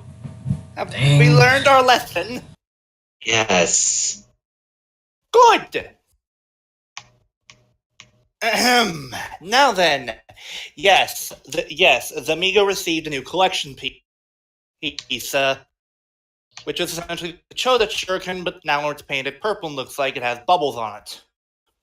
I'm sorry, blue and paint like it has bubbles. And unfortunately, this kind of makes the Amigo untouchable because it can turn his body into a liquid at will. Yeah. So basically, it represents the ninja in a nutshell. Flowing water. You can literally walk through. No, wait. What you don't understand? Wait. What you don't understand is that every shot he takes is a representation of every plot hole from the. That works a lot better. Yeah. Oh, right. Mm-hmm. But yeah, so the Lupins kind of get their asses kicked when they fight Zamigo, and well, this pisses off Kyrie royally because they all thought that they were sure that they would be able to end it all today, but nope. Guess we'll see more of Zamigo. Which I am glad for. And I'm going to say this right now, series, make the final fight with Zamigo 1-on-1. Yes. Make it mano a mano. Exactly. Do that. I understand that Zamigo essentially that every member of the Lupins had the bone to pick with him, but this should be Kyrie's rivalry. Yes. But yeah, so would I mind? Would I mind? No, but would I mind the whole team getting the revenge at once? No, because it's basically their main goal. But Kyrie does deserve to at least get the final fuck you. Yeah. That could wait too.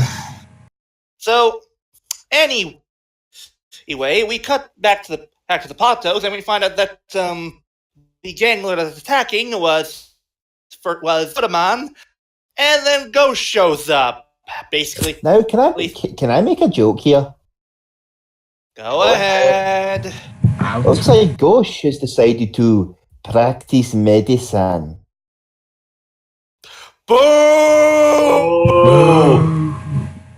And Ghosh, I'm sorry, that is not a fucking scalpel. That is a long sword. Know the difference. Hang on. Guys, I'm sorry, I have to use a clip on you.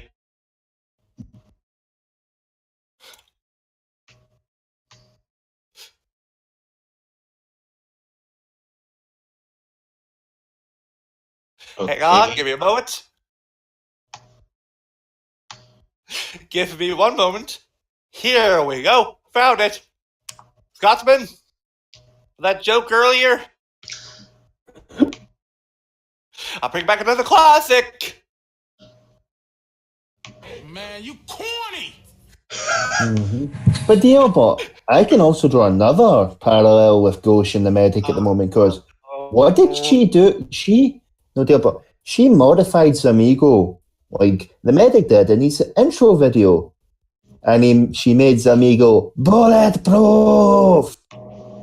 Mother of God, he's right. Yeah. God She damn it, Scotsman! She basically gave Zamigo the what's it called in Team Fortress 2? I don't know. Ubercharge? I can't remember now. Aye, the overcharge. I thought it was Ubercharge going by the edit video. The Uber.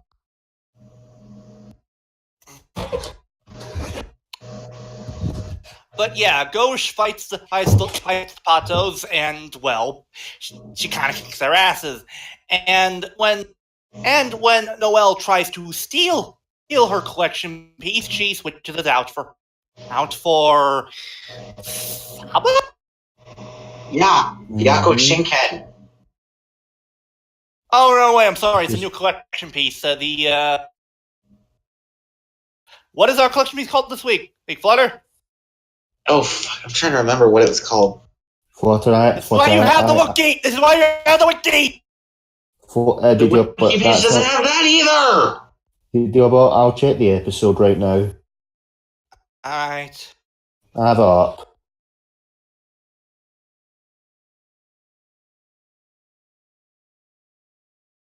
Never mind, I found it. Coupe de Gâteau. Yep. Which is essentially a large cutting blade. Yeah. And, well, she uses it to basically pierce through Noelle's armor. Which is probably the first time I've ever seen him as Lupin X have his armor pierced. Because I remember, the thing is, most projectile attacks and such bounce right all of his armor. Yeah. There is a problem. The translation for that collection piece, coup de gâteau. Gâteau translates to cake. It literally translates to have your cake and eat it. What? What? Wait. What? If I remember correctly, coup de gâteau. Let me take that into a translate. Oh, well, here we go. You guys continue on. I'm pretty sure that means that references the phrase to have your cake and eat it. But the cake is a lie.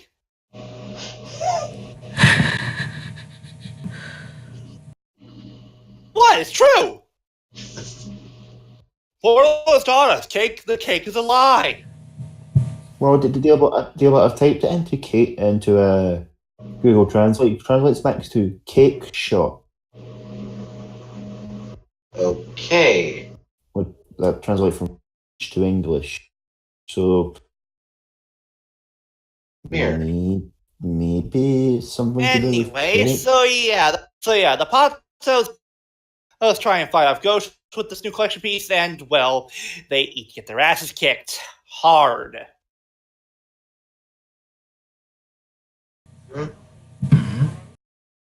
Oh no! It translates to cut the cake. No. Ah. So that's what it is.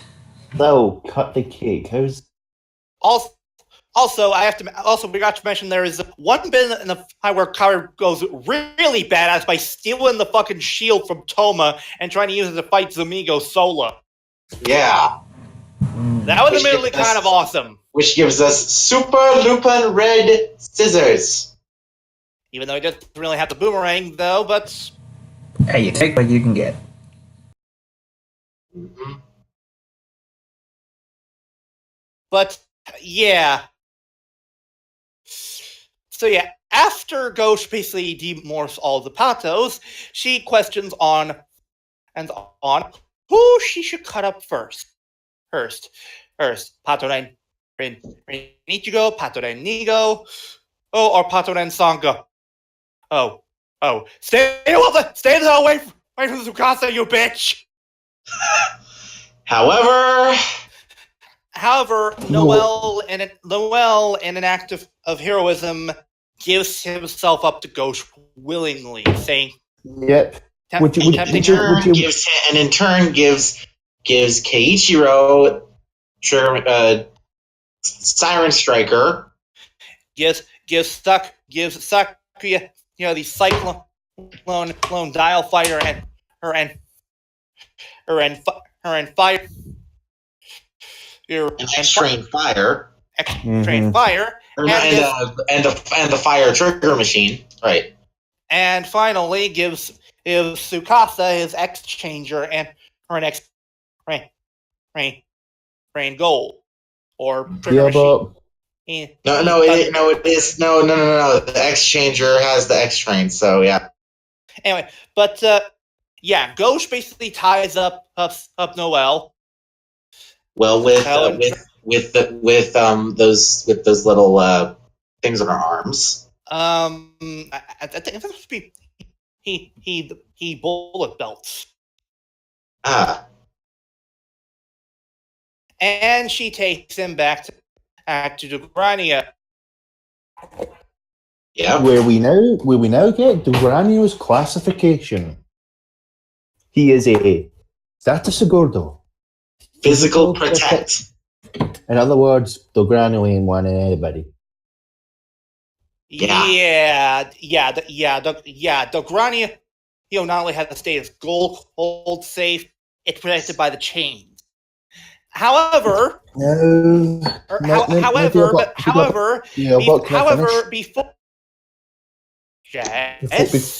before we get to the end of the episode, no, we're not quite at the end of the episode. I was trying to get to the mech fight. I would like to talk about what Noel says to Gauche before he gets captured. Why would you want to experiment on these humans when you could cut up me, one of the people they escaped from the Gangler world? Don't you want to see how I tip? And by the way, apparently this is the first part of Gauche's final 2 episodes. What? I would have never guessed that, Flutter. Which means I'm going to call right now. Zamigo's going to stab Dogranio in the back. Yeah, probably. But before we get to the end of the episode, we had the mech fight cover, where the Patos actually use Siren Pot Kaiser again, which is nice, and they use on Scotsman. Are you not going to draw parallels to the episode where the Lupin Rangers found out Noel wasn't human? I was going to get to that. Mm-hmm. But yes,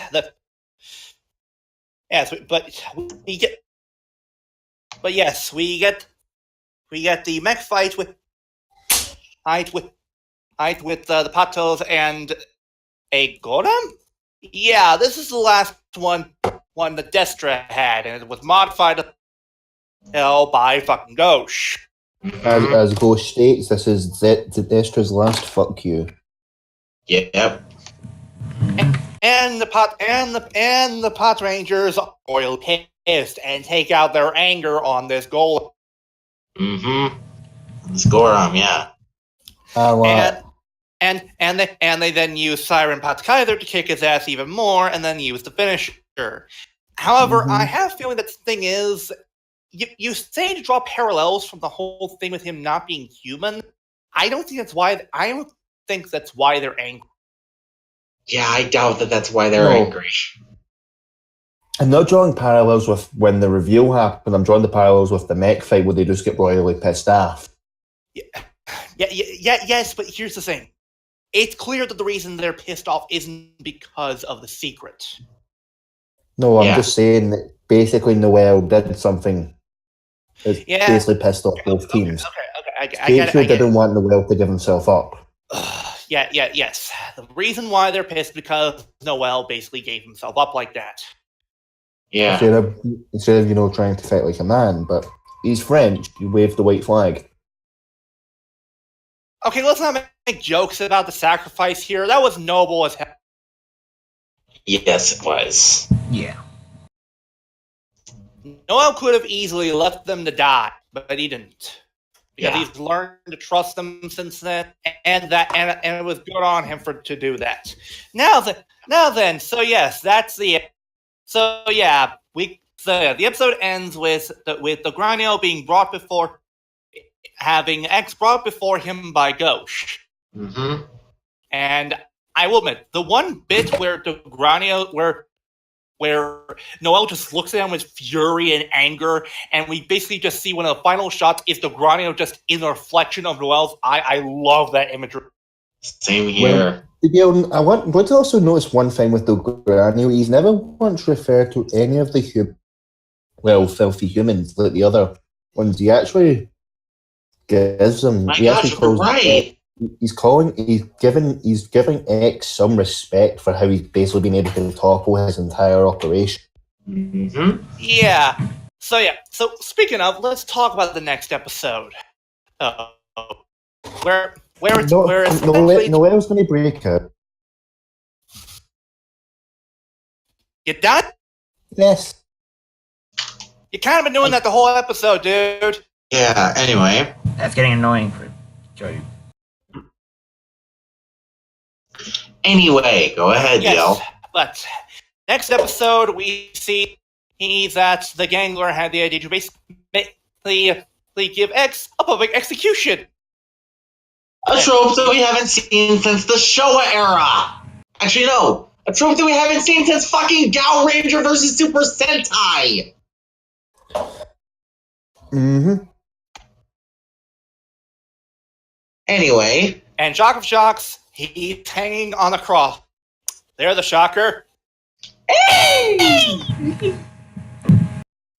Anyway. So yeah, the Patos and Lupins basically each of them formulate a rescue operation to get Noel out of it.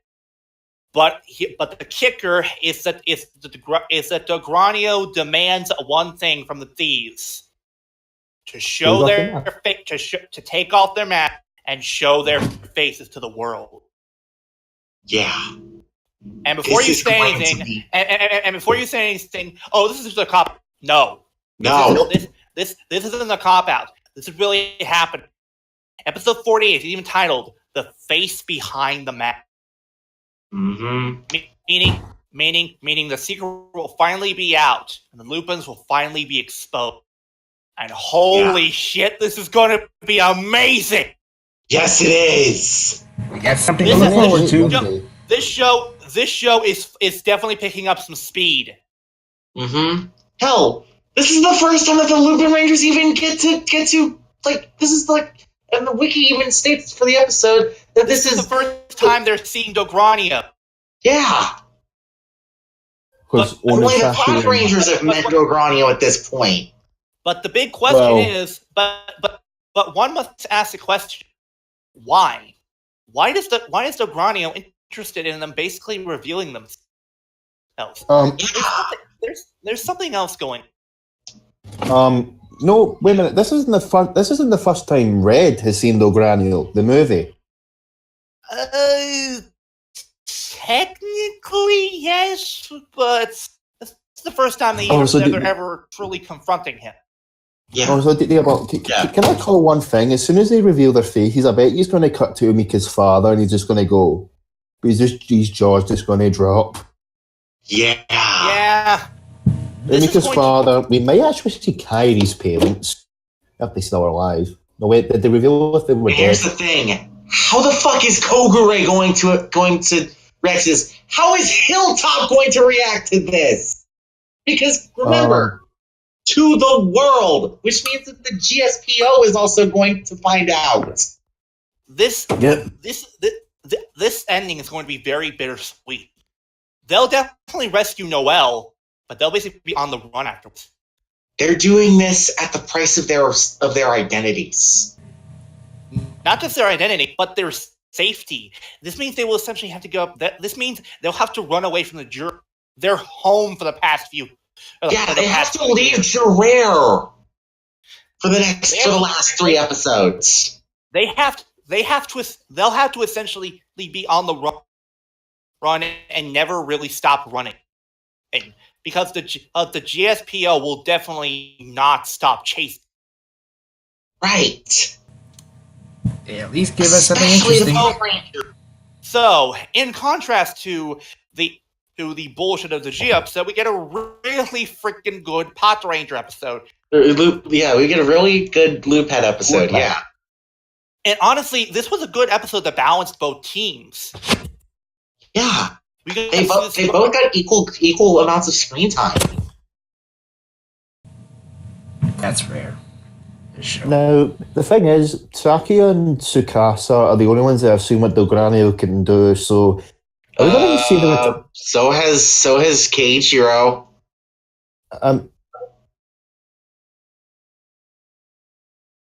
was he there when he saw the blades come out? Yes. I think. Pretty sure.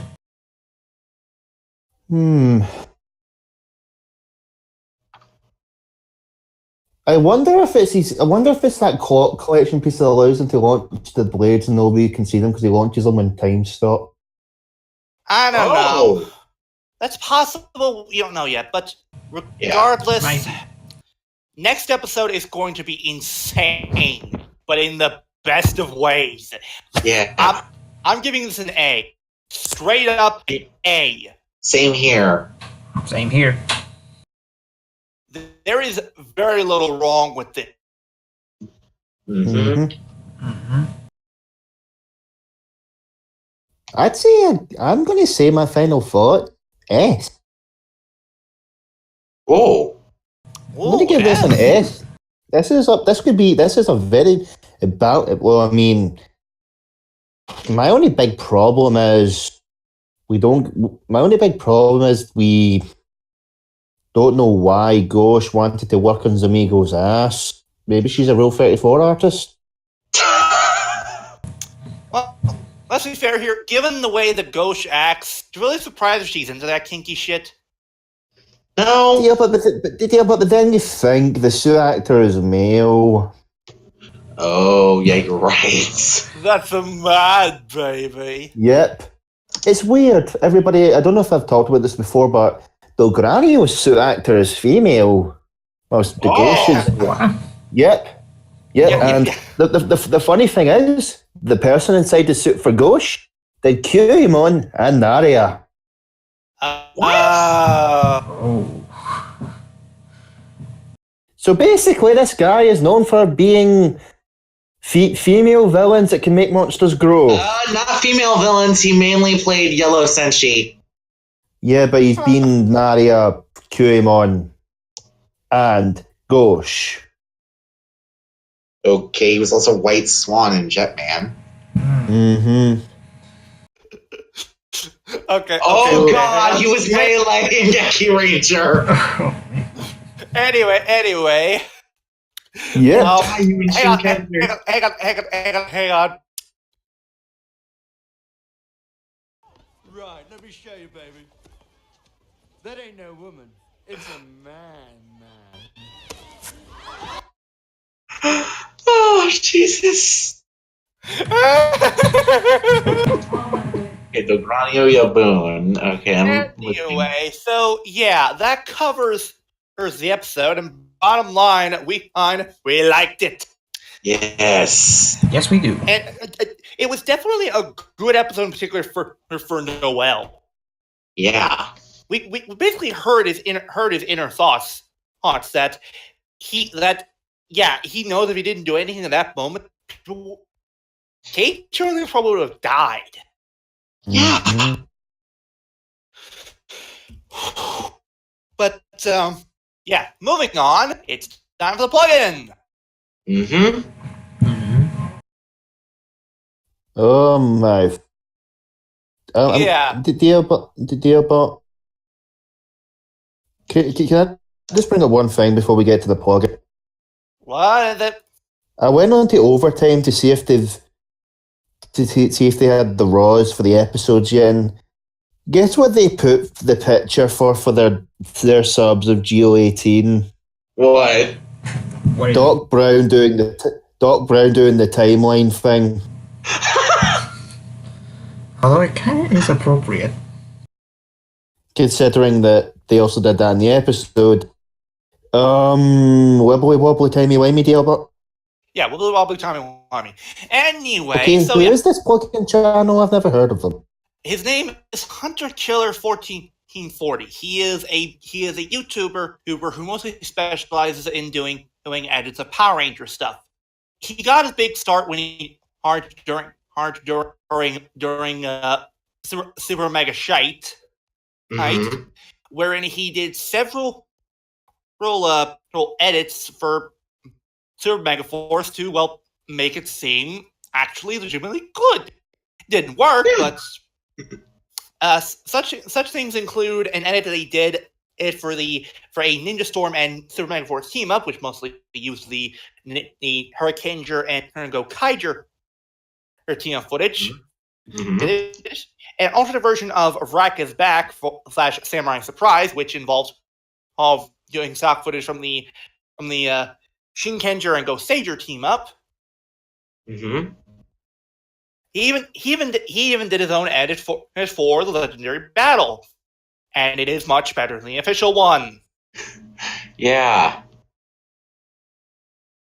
He's also explained every Gokai change for every piece of content that the Gokaigers are in.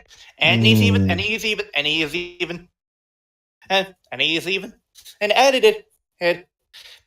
the video for the MMPR for an MMPR Dino Thunder and Dino Charge team up, which is essentially the Kyoryuger or the dinosaur team up. Also, but wait, there's more. Actually, no. You know what? Let me find that clip. Fine. I'll get it. Oh, go ahead. No.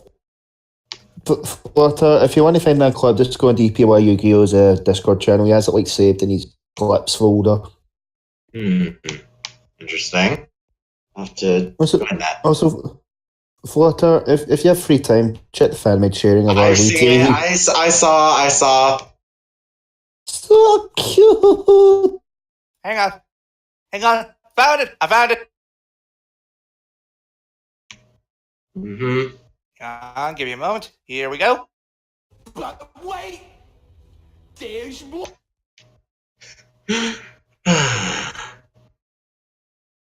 Anyway, go ahead. Okay, I just saw it. That looks cute. Yeah. It actually works so well. No, but did you have a look what's in the thought bubble for Alan? No! He's looking at Rowlet and he's thinking Rowlet looks like Takoyaki. No! Do not hurt the tiny owl! You monster! Who evolves into a giant owl that can do also archery. a giant ghost archer. Yeah. Anyway, in addition to that, he's done edits for stuff from Super Ninja Steel, mostly stuff from Dimensions in Danger, which includes the Tommy versus the evil Tommy Morphin fight, and of course the fight between all the Rangers and the evil robot. Yep. But yeah, this man's definitely done a lot of work. So support him however you can. He went through a lot of effort through a lot of these videos, even though he really didn't have to. Besides, I believe that in his bio he states that he's a retired stop motion animator. Oh, really? Well, that explains. Let me double check that. Let me double check real quick. Deer Killer 1440. Oops, did not mean to open that in a new window. Real quick.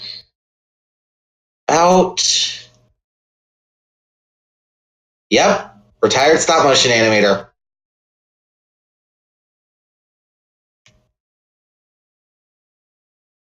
But anyway. Yeah, but in addition, he's done a few other edits, including one a faux edit for Doctor Who, which involved all the line where Clara Oswald never existed and such. And he's even done on fan-made movie promos which essentially uses stock footage from a PR team-ups, like Gal Ranger versus Time Ranger and Zhu Ranger versus Die Ranger. Which is pretty funny. But, yeah, this guy is... I very much appreciate this guy for doing all these edits for PR, even though he really didn't have to and nobody asked him to. This is honestly really nice that he did all these edits.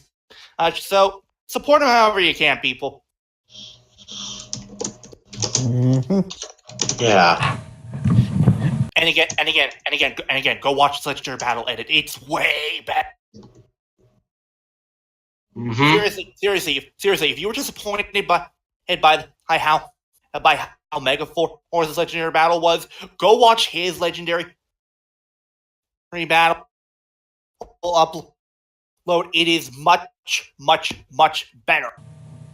Not exactly hard to do, really. Fair enough. And Yeah. sadly, everybody, guys, What?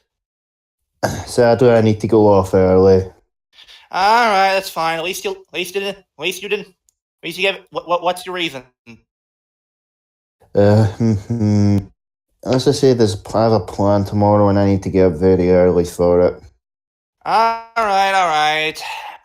Go on then. Mm-hmm. Okay, everybody, your entertainment has been provided and your time has resumed.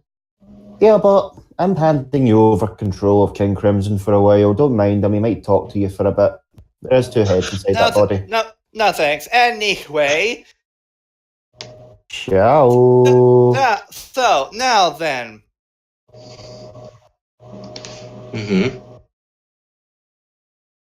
I do believe it's time for the topic. And Yes. wait, what's this? We're continuing the Heisei Rider topic? Yeah, we decided. Yeah, Kuro decided he wants to do it, and Scotsman wants him in on the action too. So there you go. Mm-hmm. Anyway, so what retrospective are we doing this week? Wait, Kuro? Kamen Rider Game. There's the shocker. Hey! Yeah. It's just... Yeah. Gaim was practically... Well, when you first look at Gaim, you think, what the heck is this? Yeah, let's real quick go over what many people's reactions was to Gaim. When they looked at Gaim, they went, "What the fuck is this? Fruit Ninja, Kamen Rider? Come on!" I won't lie, I was one of those types of people too. One of the original rumors was that it was fruit-based CD. What? I remember hearing that like a while or something. I don't know. I think. I surely don't remember hearing that. I think it was something else though. Oh. Yeah. When Gaim first unveiled, as Reese mentioned, many people were like, what the hell is this? So much color. What was its original name? I don't remember. But the fact is, when you look at Gaim at first glance, you think, what in God's name is up with these guys? It's like, it's so colorful. It's so fruity. Yeah. Gaim seems like a very, how should I put it, overly happy series. When it's borders on the line of kiddified, then we get to the halfway point. By episode 11 or 12, things starts getting dark. Real dark. Because Gaim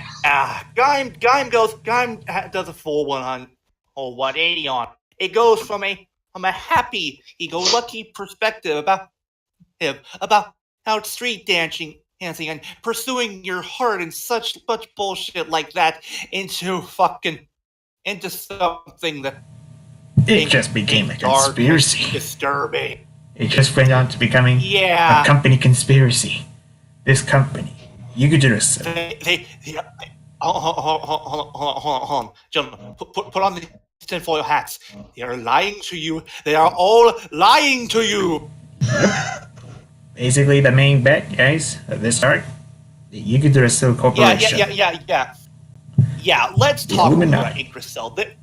Yggdrasil is essentially, they're the big company that controls most of the city. Think of them like the Mishima Zaibatsu from Dead or Alive. Well, Tekken. Tekken, whatever. Close enough, really. They're the same goddamn. Whatever. But the fact is, this company wants to is acting like the city's controller, ruling king. When in reality, they hide something from the public. So the main thing in Gaim is street dancing. There's also different teams. They've been kind of like warrior, except with dance teams. Yeah. No. Wait. Sorry. West Side Story. Yes. West Side Story. Except Yes. there's a twist here. There are times where they use Lock where they seats. use these devices called lock seats. To play a Lock game seats. called the Invis games for territory control. Basically, Think of them like Pokemon, only nowhere near as cool. it's just general Yes. cockfight. Phrasing. Also, this series gave us the first appearance. Sure. What'd you say? This series gave us the first appearance of Seto Kaiba as a monster. Yeah, we'll get to that. But let's go over the basic characters real quick. There's Yuya. He doesn't stick around though. He died. Yeah. Spoiler warning. Yeah. But It's been 5 years, DL. The statute for spoilers is well past.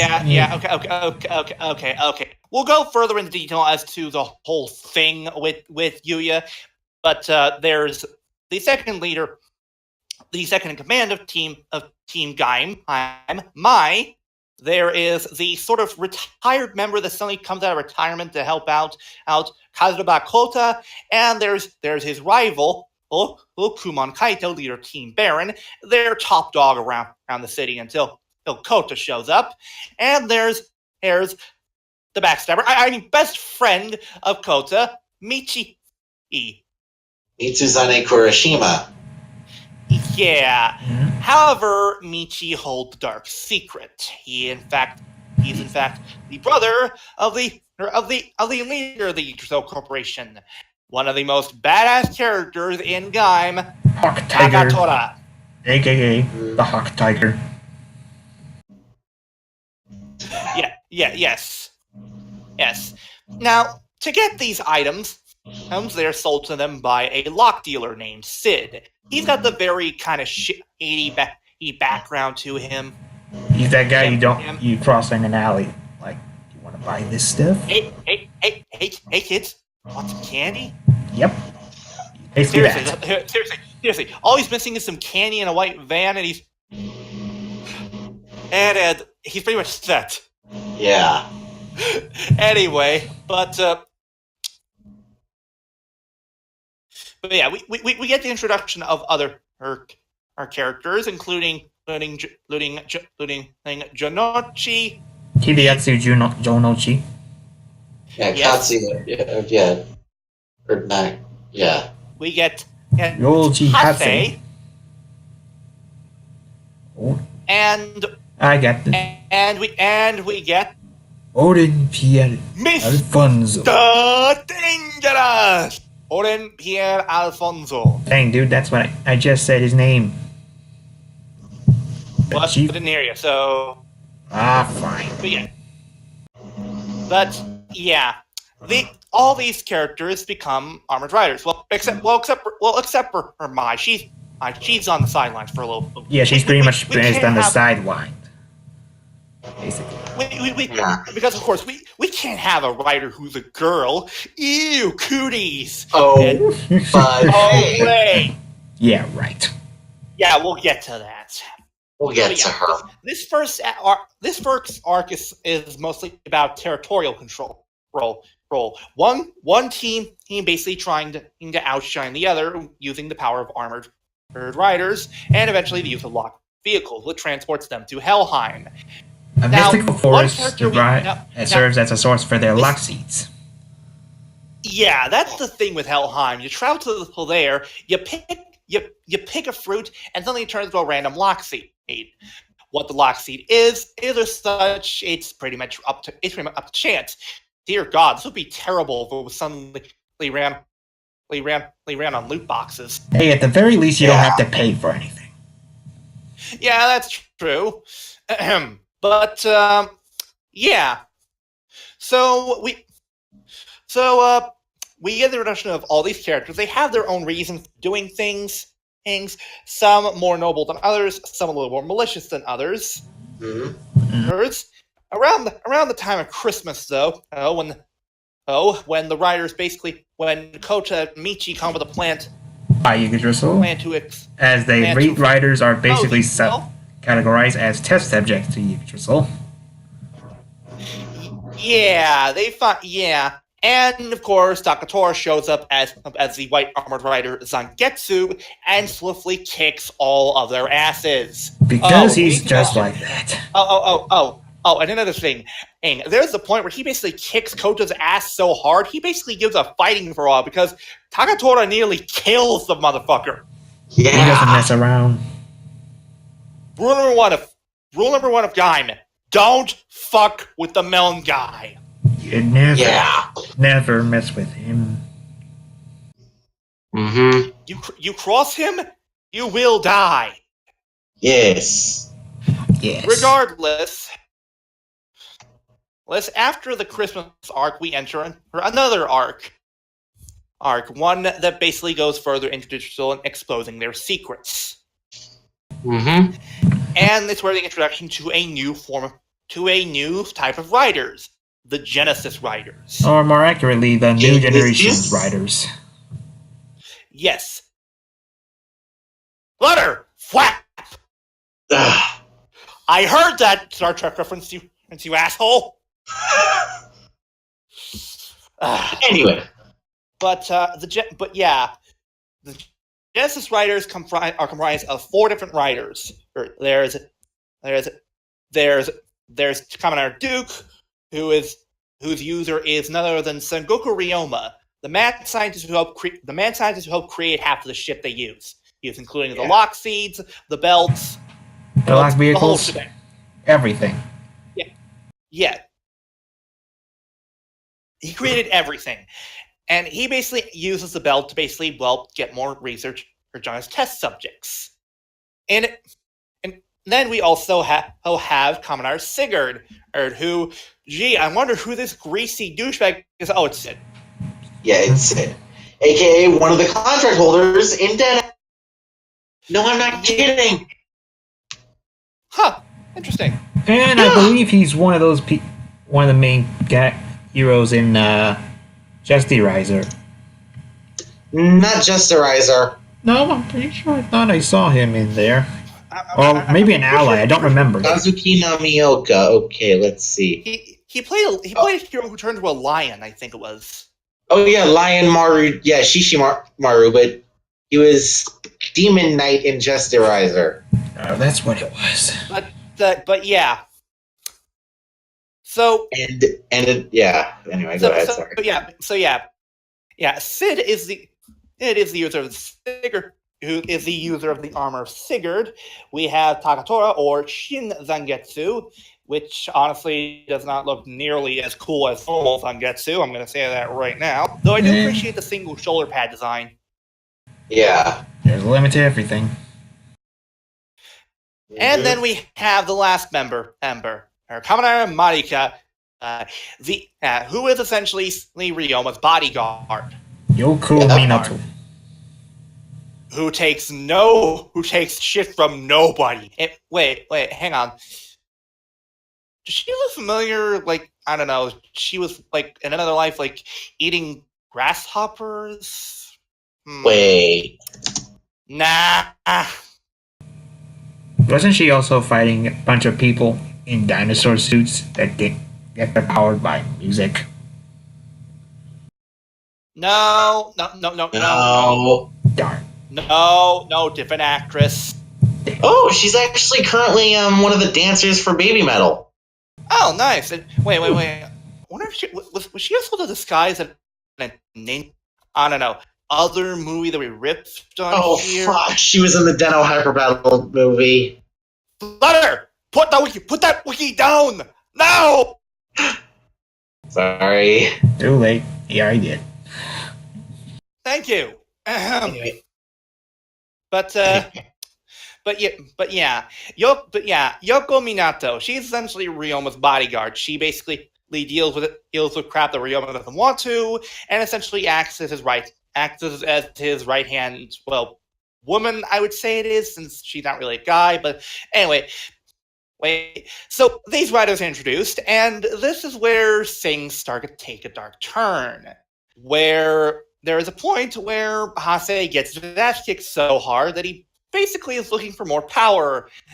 And he finds some when he finds a fruit from Helheim. Except this fruit doesn't turn into a lock seed. However, when he takes a bite of it, he turns into an Inves. Yep. And this is where the dark secret is revealed.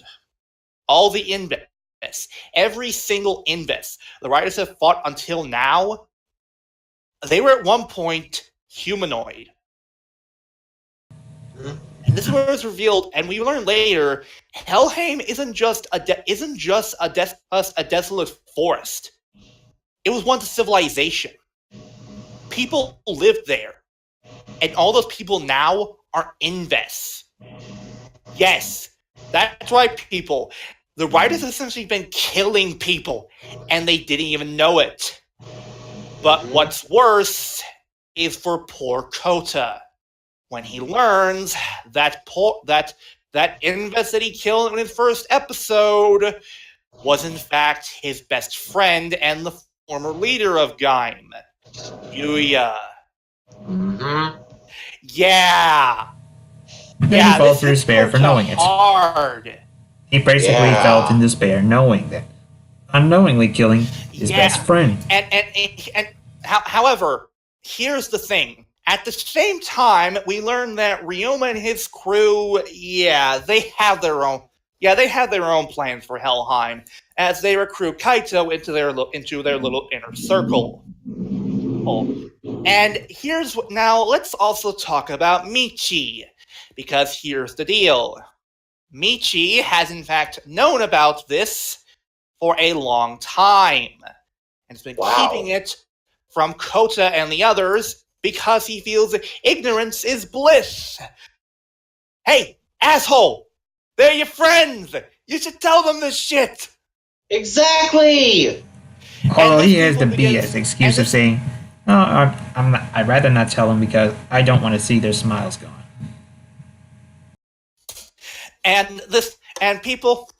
This is where Michi starts to down spiral into the realm of being an asshole, and why many people considered him to be as bad, if not worse, than Masato Kusaka. Mm-hmm. But yeah. So, after Kota basically recovers from that and gains his badass armor, Kachidoki, he basically, at the same time though, we learn that Yggdrasil, they've known. The thing about Helheim is that it's not just a forest. It's a forest that's slowly spreading. Yeah. And the thing is, the forest is spreading so fast, it will arrive in Earth in only what was it? A few months? I believe it was a few years. Yeah, a few years. And the thing is, they have tried everything. They have tried burning the forest. They have tried closing in cracks. Nothing is working. Yeah. And the worst part is, Ryoma can only make a certain amount of belts for people to survive. 3/4 of the population will die. But it gets even worse. Yggdrasil has a tower, and it turns out on top of the tower is a weapon, the Scalar system. If one Inves even escapes into the city out into the open, Yggdrasil can push a button, and the three cylinders will vaporize all of Zawame City. Jesus. They have to prepare for everything. Kill like overkill. But yeah. So Kota basically decides to say, fuck that shit after getting his new armor. The badass form that is known as Kachidoki. Mm-hmm. And I want to say this right now, this is one of the best armors I've ever seen in Kamen Rider. I love the look of it. It gives him a badass Shogun look. The flags are really cool and a unique weapon. And that DJ gun. Oh baby. This is the kind of weapon and that the heavy from Team Fortress 2 would die for. It's 3 guns in one. Who could say no to that? It's a simple spread fire gun. It's a rapid fire gun, and it's a fucking grenade launcher. Mm-hmm. How can you say no to that? But yeah. So Kaito starts working for Yggdrasil, and it turns out that the forest is not moving on its own accord. It is in fact being controlled by another type of species, the Femushu, or as they're classified, the Overlords. They essentially have sentience over the Invest, even controlling them, and are essentially the rulers of the forest. Kaito first encounters the Red Overlord, Demushu, and, well, he's not friendly. And as he's pretty much as power-hungry and eager to fight as Kaito is. Yeah. And it's not until a rematch later where Kaito uses a Genesis driver or Lemon Loxy with the Baron suit that he's able to fight off Demushu. However, we learn that Demushu is not alone. There are in fact a few other overlords, most particularly the Green Overlord, Redue. Who is voiced by Seto Kaiba. Yeah. Even though Redue is classified as the woman, that's mad, baby. Mm-hmm. Yes, that is disturbing as it sounds. And yes, there are a few other overlords in here, but they don't really have much purpose. There's a peacock overlord. There's a lord. There's a peacock overlord. There's a bull overlord. There's a turtle overlord. But most importantly, we have the white overlord, Roshu, the leader, the king of the Femushu. The king of the Femushu and overlord, Rosho. I just said that. Oh, I didn't hear you. Sorry. Sorry. Eventually, the thing is, Takatora eventually finds out about the whole thing with the overlords, because the thing is, he thought that there was no other way to stop Forest.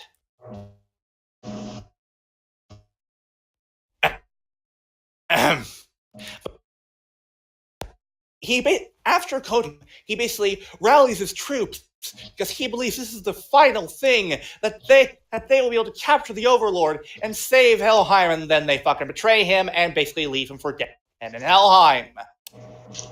And it's only thanks to Rosho's help that Takatora even survives.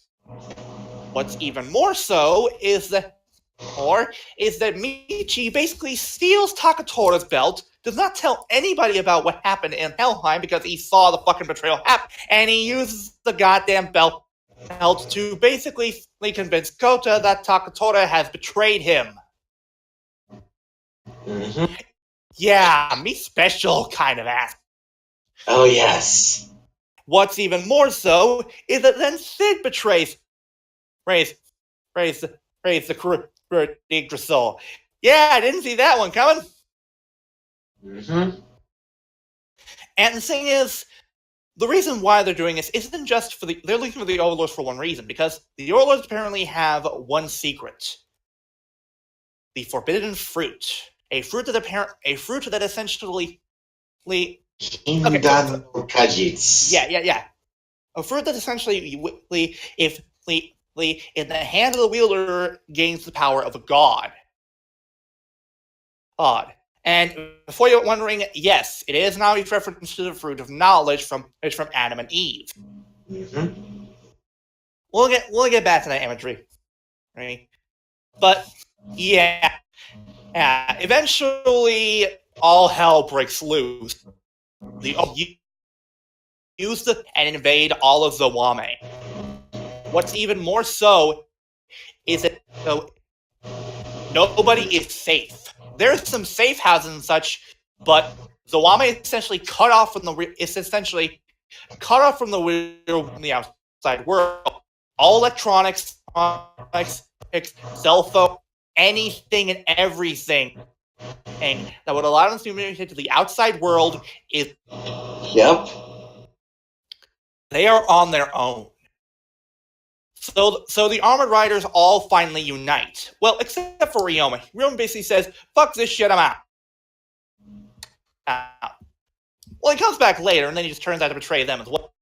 But, and by this point, Michi has switched sides again, and sides now with the Overlords, most particularly Redue. And Redue, she's crazy. Like, really crazy. Yeah. Crazy. Going so far as to call certain people toys. Toys to be mindless and broken. Jesus. Yeah, Redue is a psychopath. So things don't start getting much better. However, just as the invasion kicks off, let's talk about how the character we've been neglecting for a while. DJ Sagara. Oh, yes. At first, he seems like a kind, simple DJ. Just, crazy, kooky, that kind of character. However, as time goes on, we see that there's more to him than it appears to be. As he's constantly giving certain sides information, and in this case, gives Kota a new power. Or the Kiwami Loxy. A power seed gives him the power of Kiwami arms, the most powerful armor used in the series. This armor makes him far more stronger, but with a simple twist of the key, he can summon the weapons of every other armored rider. Kurokage. Hey, fucking. Oh wait, I forgot. We almost forgot to mention something about Hase. Hase dies. Mm-hmm. Yeah, Hase dies to kick off the conspiracy of Yggdrasil. And to make matters even worse, Yggdrasil basically decides to then equip all of their men with Sengo drivers and basically turns the Kurokage suit into a troop builder. Mm-hmm. Yeah, way to disrespect the man he killed there, Ryoma. To be fair for them, it was because Zangetsu accidentally destroyed a Sengoku driver in a fit of rage because Hase got in his way very constantly. Mm-hmm. Fair enough. But yeah, all hell starts breaking loose. Thankfully, Kota's new power basically makes him far more strong enough to actually challenge the Overlord, even defeating them several times. Times. And, well, Michi is not happy about this. In fact, he has been not happy about several things ever since Kota started getting closer to Mai. Yep. Piece of Mai. He wants a piece of her apple pie. Mm-hmm. Okay. Let's not sugarcoat or anything. He wants to. Yeah. He wants to screw Mai. Hell. Apparently, that's one of the main reasons he's doing it, is to protect my son's smile. You fucking psycho. Oh. But yeah. Eventually, it's revealed that Michi is Shin Zangetsu, and this is the point where Takatora finally steps back into the picture, and we get something we kind of expected to see at one point of the series: a battle between the brothers, Zangetsu versus Shin Zangetsu, and it's easily one of the best fights in the whole series. As you truly get a feel as to between the difference between the two brothers fighting. Michi is more aggressive, but Takatora is more defensive. if carefully waiting for the right moment to place powerful strikes. However, just when Takatora is ready to finish off Michi, he hesitates. Hey, Yeah. and Michi does not. As with one well-placed strike, he slashes at Takatora, destroying his belt and his armor, and sending him plummeting into the ocean. Now, Takatora does in fact survive, is revealed to survive later. No, wait, hang on. You know what? I have a perfect clip we can use for this. Give me a moment. And before you say anything, no, it's not the brother of my brother. Come on, where are you? The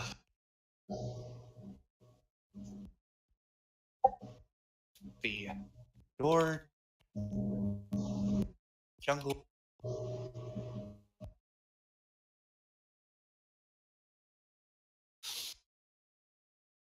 Hang on. Right. Wait. Yes. Hold on, I think I might have found it.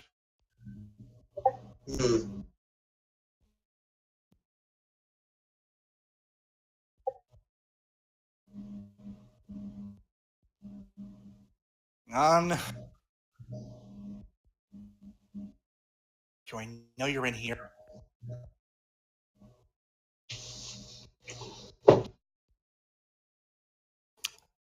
Okay. I think I may have found it.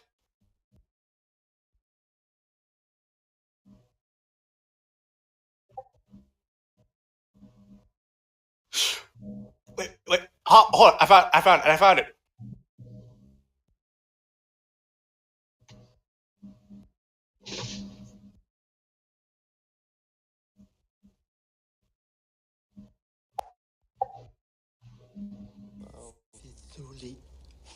Hang on. Music pause. Music seek. And you're gonna love this bit. This is the response to the whole thing with Takatora not die. And Don't worry, nobody dies in this story. They just get really big boo-boos.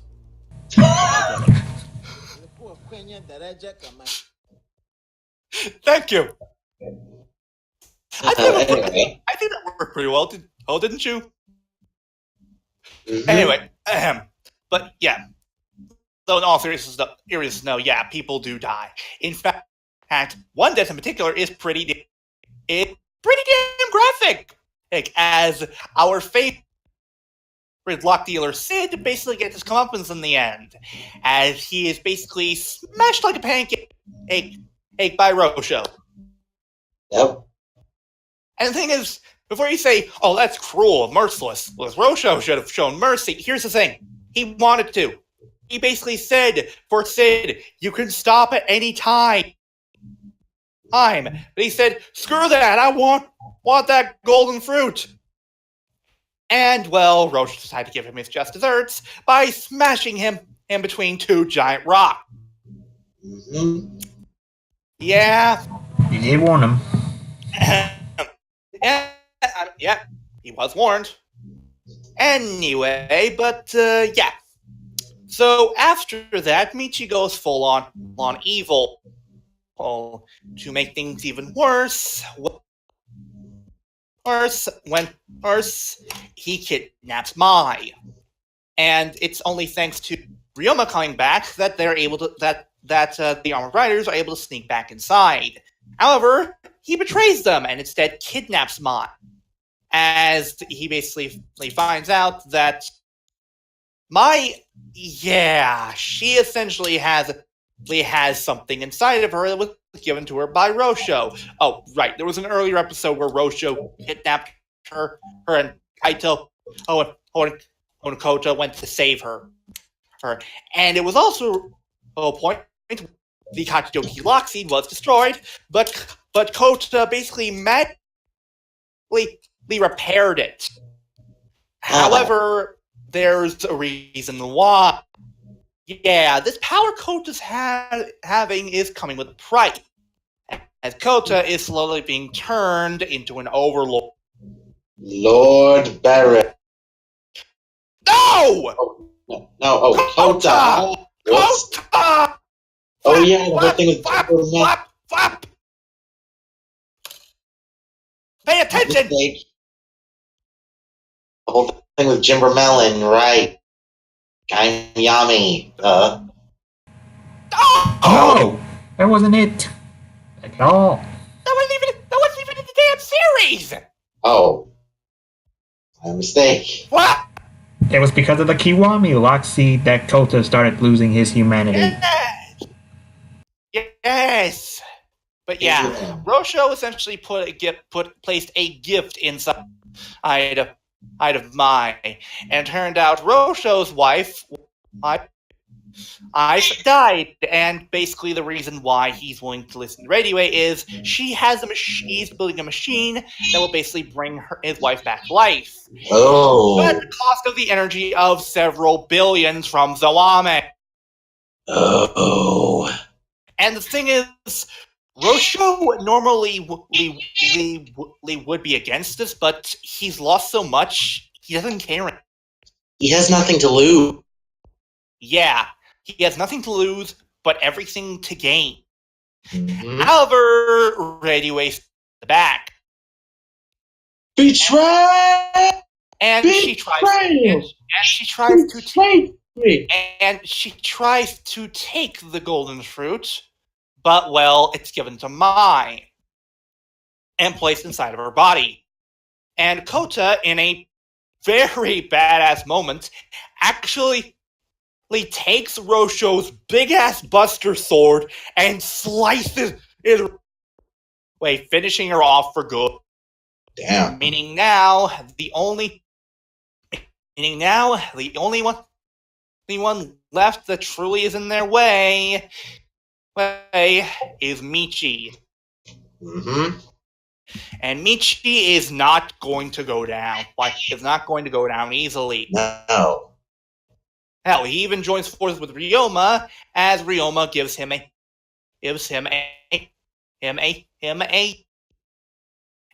brand new lock seed, the Yomutsu Hagrid. Mm-hmm. And I know what you're thinking. What the hell is Yomutsu Hagrid? Well, the thing is the theme with Gaim has always been about fruit. Mm-hmm. Fruit, oranges, strawberries, bananas, grapes, etc., etc. And the occasional nuts. Hagrid comes from folklore, and it is known as the fruit that the dead eat in the underworld. Mm-hmm. Yeah, pretty fucked up. Yes. For some reason, this gives Michi access to past Overlord weapons. At the expense of his own life. And it's best you don't know. Yeah, the Shemu. That's all. Yeah, the Shemu, Dao, Toshimu, and Demu. And we're reaching the climax, people, because Ryoma really wants that fruit. Yeah. And he goes so far as to cut Mai open to obtain. Oh, Jesus. Flutter, we can't hear you! Fuck. I can hear just fine.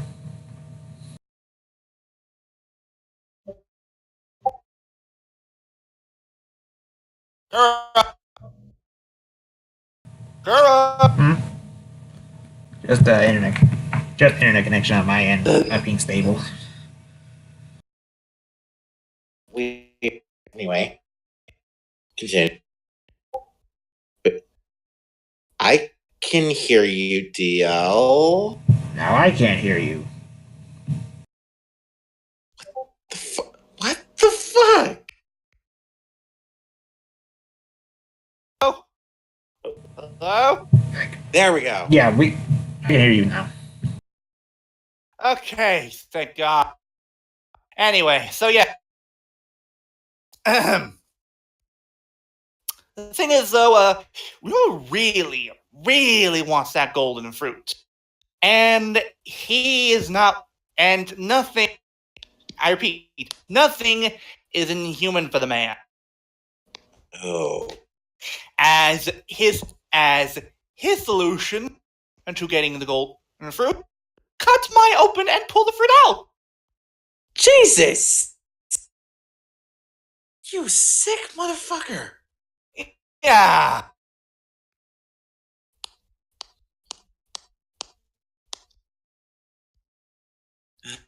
Anyway, continue. Yeah. But, yeah.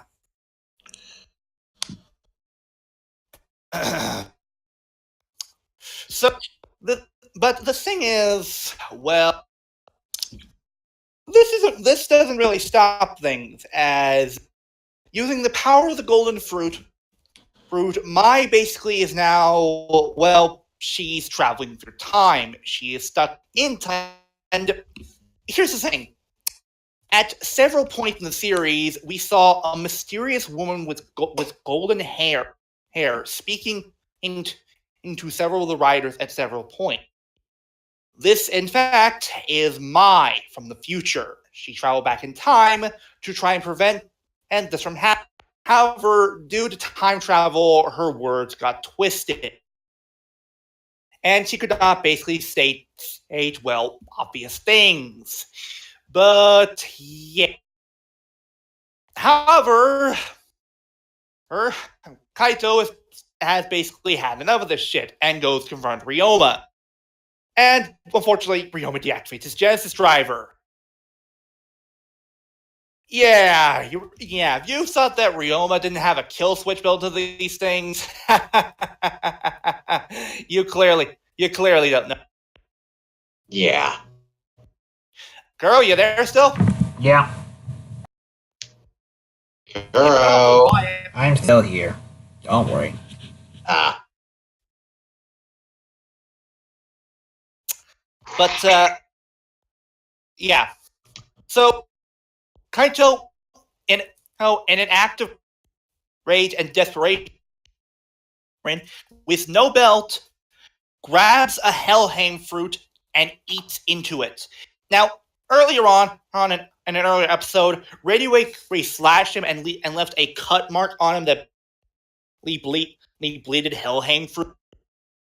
Mm-hmm. And this Blood. yeah. And Kai, without basically knowing for sure if it'll work, bites into the fruit in hopes of gaining power. And he does. He's literally power hungry. Yeah. Using this new power, he gains a new form. Lord Baron. The king of the Inves. And using this power, he mops the floor with Ryoma, going so far as to punch him right in the chest, knock him off the fucking building. Holy shit, that is badass. Mm-hmm. Now that's an I'm a man punch. Technically, he actually punched Ryoma hard enough to the wall. Ryoma himself tripping over and falling off to his death. He didn't. Kaito didn't do the punching him off himself. Just want to clarify things. Fair enough, but yeah. Yeah, and we're still not done, people. We got at least 2 more episodes to go. Mm-hmm. So yeah, now that Kaito's in charge, with the power, he decides screw the rules. I'm going to take over the world because I have this power and nobody else does. Right.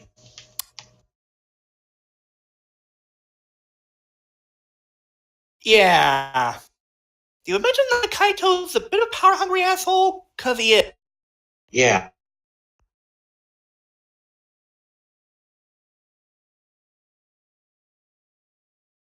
But yeah, so Kaito essentially now has ultimate power, or he has the power of an invest. He controls an army, and with this, he pretty much destroys the belt of almost every single rider.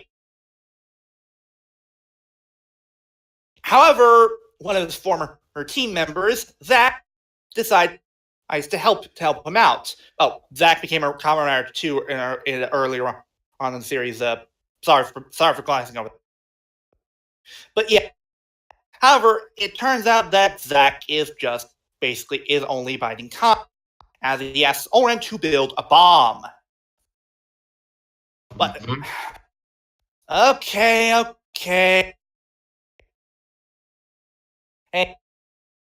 Hey, we mentioned that we are on obligation have to use a certain clip. Oh God. Hang on.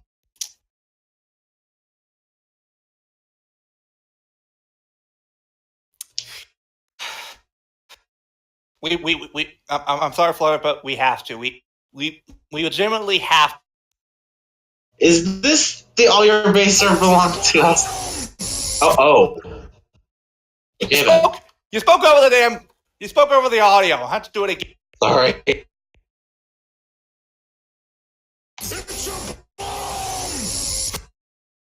Yeah. Unfortunately, in this moment, also another thing is that Yoko decided to join forces with Kaito because she basically wants to groom the next king of the world or some other bullshit like that. Yeah, I don't get it.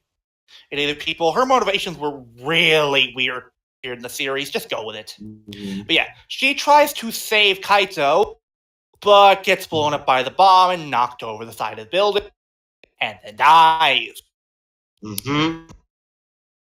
Yeah, unfortunately, Monica was not one to escape the female rider curse. Yep.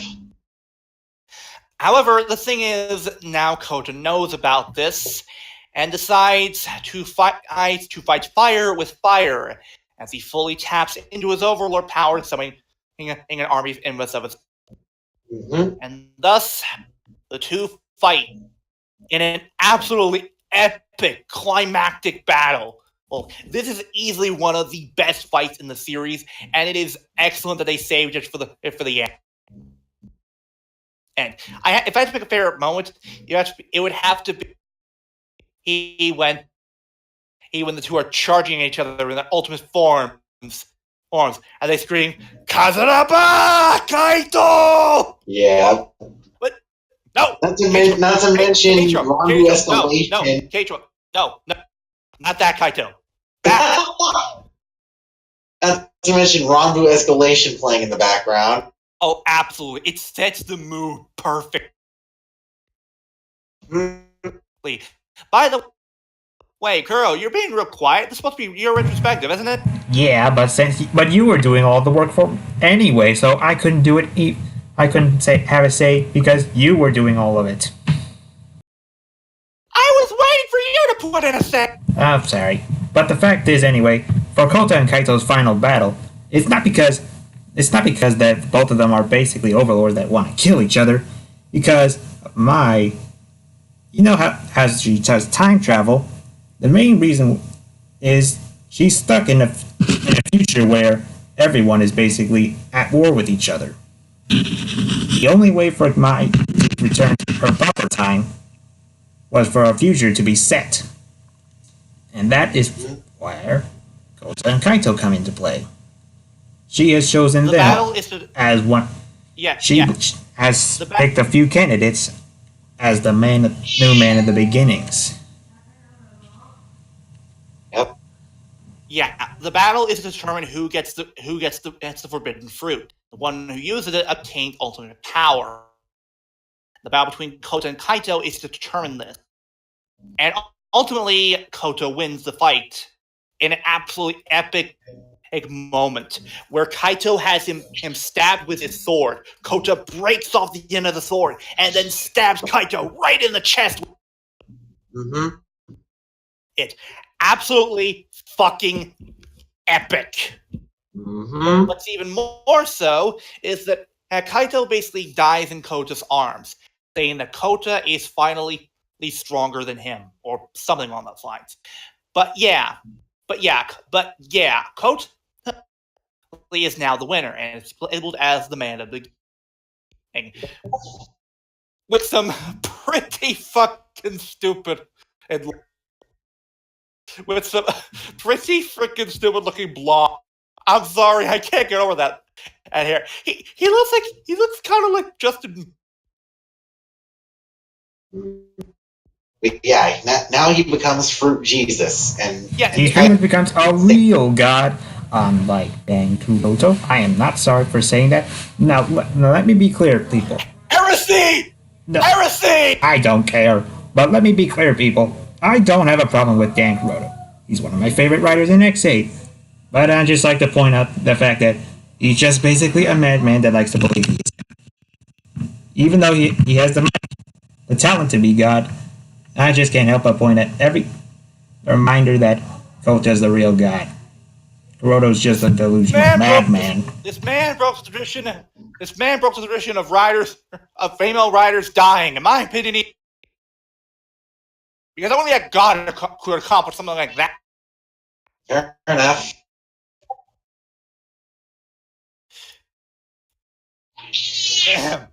But yeah. Now we should be done, but we're not. We still have one more episode, and honestly, it's tacked on as shit. Carl, why don't you cover this episode?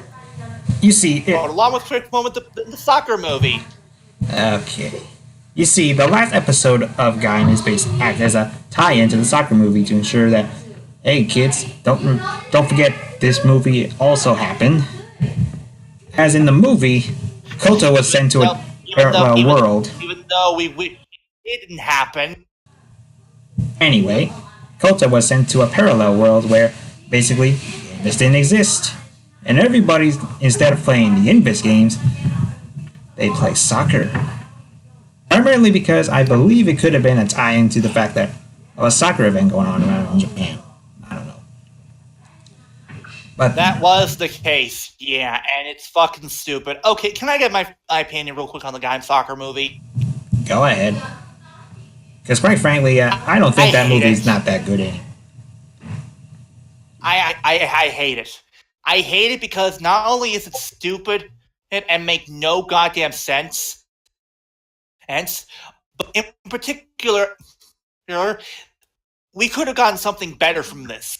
There are tons of different ideas that could have worked for what-if movies, for Gaim, gladiatorial fights. Hell, something that in DeviantArt Lunas did was turn the Invest game into an RPG. Mm-hmm. But a this isn't a turn-based game. strategy game. Yeah, but Mm-hmm. yes, I know. The bottom line is, this concept was stupid, and it really shouldn't have been used. A Gaim What If movie could have worked, but not this way. And of course, we in the movie introduced two new characters, Lapis and Kogane. Lapis is supposed to be Kota's counterpart to the Overlords. Yeah, that's the thing. That's the deal with Gaim. Basically, each of the Overlords is supposed to represent an evil version of the writer. Well, technically, it's more like they're just counterparts to the main form. Yeah. Demushu is supposed to be who is similar to Kaito. Ready is similar to Miki. Rosho's similar to Zangetsu. And, well, Lapis is the equivalent to Kota. And the thing is, Lapis has a writer form in this movie, but it is underutilized as fuck. Honestly, when I first watched that, it was disappointing. Because it looked pretty nice. It was only used suit- once. the It was for suit- the final battle. That was very and the thing disappointing. is, it does, the suit doesn't even get to use, doesn't even get to throw a goddamn punch. It's just used as a goddamn soccer ball. What? Wow.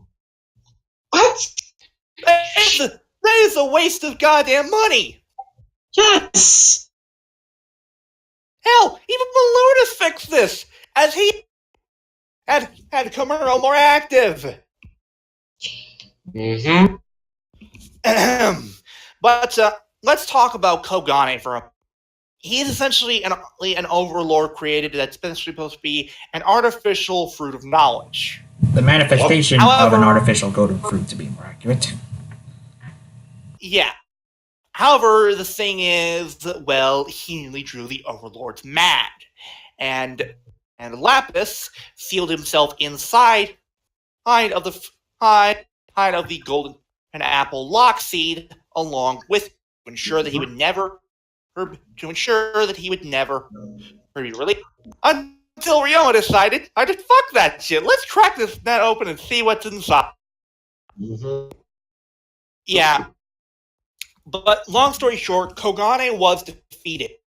Or so you might think. As Back to the episode. as Kogane has resurrected himself into a new rider persona, Kamen Rider Jam. Yes, Jam. Sir! Radar, sir! It appears to be. Jam! Or rather, come on and slam, and welcome to the jam. Damn it. Oh, and the even weirder part is that Kogane's his host body is somehow, for a reason, a fucking human girl. What? What? As the writers, because it's been months since the Helheim incident, they do not have Sengoku drivers or lock seeds. As Takatora explains that because of what happened, and the fact that LM is no longer needed, all the Sengoku drivers were destroyed. And even if they could build another one, they don't even have the lock seeds for it. Yeah, they don't. Yeah, they don't have. The portal to Hell. Yeah, Helheim is now gone. Or It's so basically on people another thought. planet now. Or so But they yeah, thought. Because Takatora saved however- one last however- Hirokage Trooper Sengoku driver, but yeah. Jonochi decides to take the driver as repents for what happened to Hase, only to fail spectacularly. And and he gets his ass kicked. However, Okay. Legit. Okay, serious. Okay, let's be serious here. What was the goddamn point of that? nothing really. Yeah. It was nothing Exactly really. my point. Anyway, but yeah, it turns out there is one person who does have his driver back. Michi. As he was the However, only one that could fight okay. him. But because Jan decides to play dirty by untransforming into the little girl. As taunting to say, you can't shoot a human. At least until Fruit Jesus shows up, exercises Koge in front of the little girl, and then proceed Oh, yeah. as he and Michi proceeds to destroy Kogane once and for all. Yeah. And okay, let's talk real quick about this how it ended. Everyone basically said that Michi basically was manipulated by the over. Okay, let me give my 2 cents on this. On one hand, yes, he was manipulated by Radio into doing certain, but most of the time, this was of his own volition. And here's the thing. I would buy this if after Radio left and he stopped fighting. But he didn't.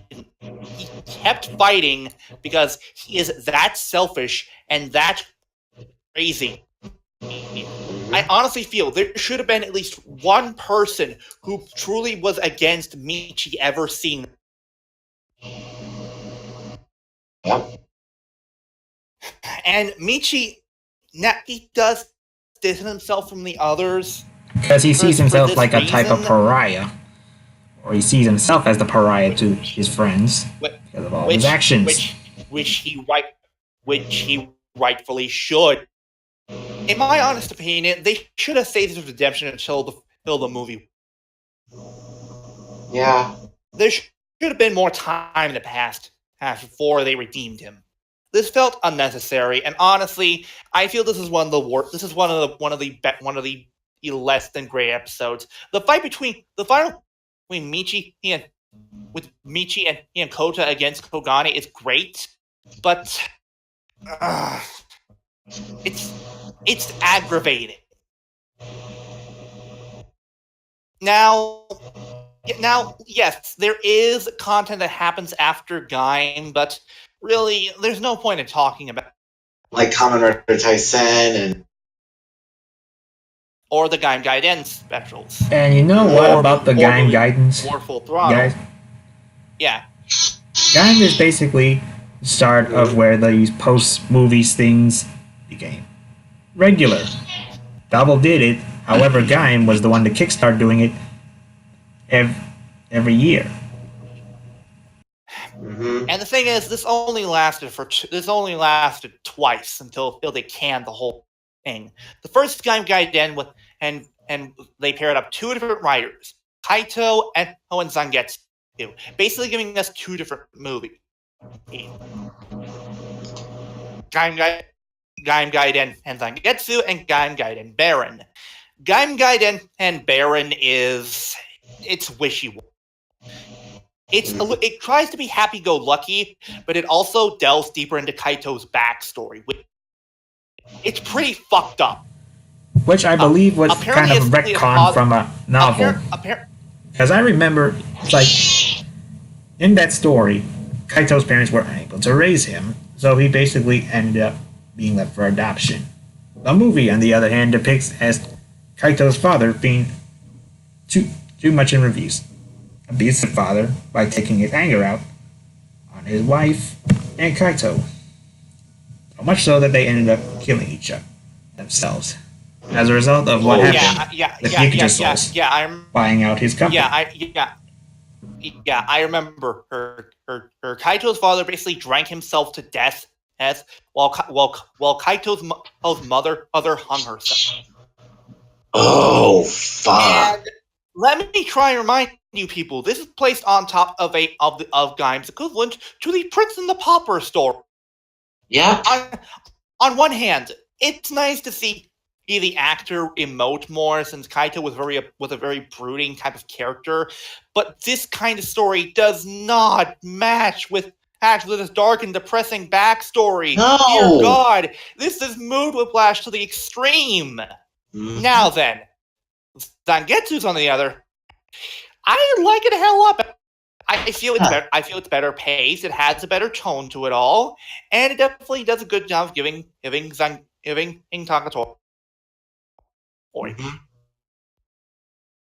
And it introduces a new Toka. That was the name, right? Yeah. She essentially wanted to kill Takatora because she believed that the Kurishimas were evil because it turned. Yeah, the Kurishimas did experimentation on children back in the day. And experimentation on children. Where does that sound familiar? Oh, hi, Ryubei Onozaki. Where have you been? Yeah. And now what you're thinking, why did I make that joke? Because Ryubei Onozaki's actor is essentially Takatora's father. Oh. Jesus Christ. No wonder Michi ended up so crazy. He gets it from Daddy Gear. Yeah. But yeah, that's essentially. But yeah, it ends in a pretty tragic way, and wherein Takatora essentially defeats Toka, and well, she's killed up unceremoniously by Ryo. As he happens to be one of those children too. Death count. Yeah. And speaking of Ryoma, he was actually the next person to get a Gaim Gaiden, paired up with Zack of all. Yeah. And his Gaim Gaiden and Duke's Gaim Gaiden is very disappointing. There is not much really added to it other than stuff about how Duke's humble. We don't even get much for Monica and Sid. All we get from Sid is that he was a drug dealer that was recruited by Ryoma, and Yoko used to be he a spy that did undercover espionage. Mm-hmm. That's it. That's all we get on that. Wow. Which is really disappointing. Because it seemed like there was more to them. Okay, maybe more to Yoko than Sid, but and finally there's that. There's the Knuckle. Mm-hmm. Knuckle essentially takes place immediately after several years after the events of the series. As Team Baron has now basically been changed as one of a friend of Zack's, Shura, who was once the former leader of Team Baron until Kaido basically kicked it. Mm-hmm. Or attack him in the Has basically back. Yeah, but Yeah. But honestly, Zack's movie is far better than Ryoma's. As he gets some nice bits of development. We get nice backstory on the Team Baron as well. And it is an epic climactic battle between Shura and Zack, with Zack winning. And after that, they stop. Now, Kota did appear in Heisei Generation's final, but yeah, that's pretty much the most. Not to mention that was also through stock audio.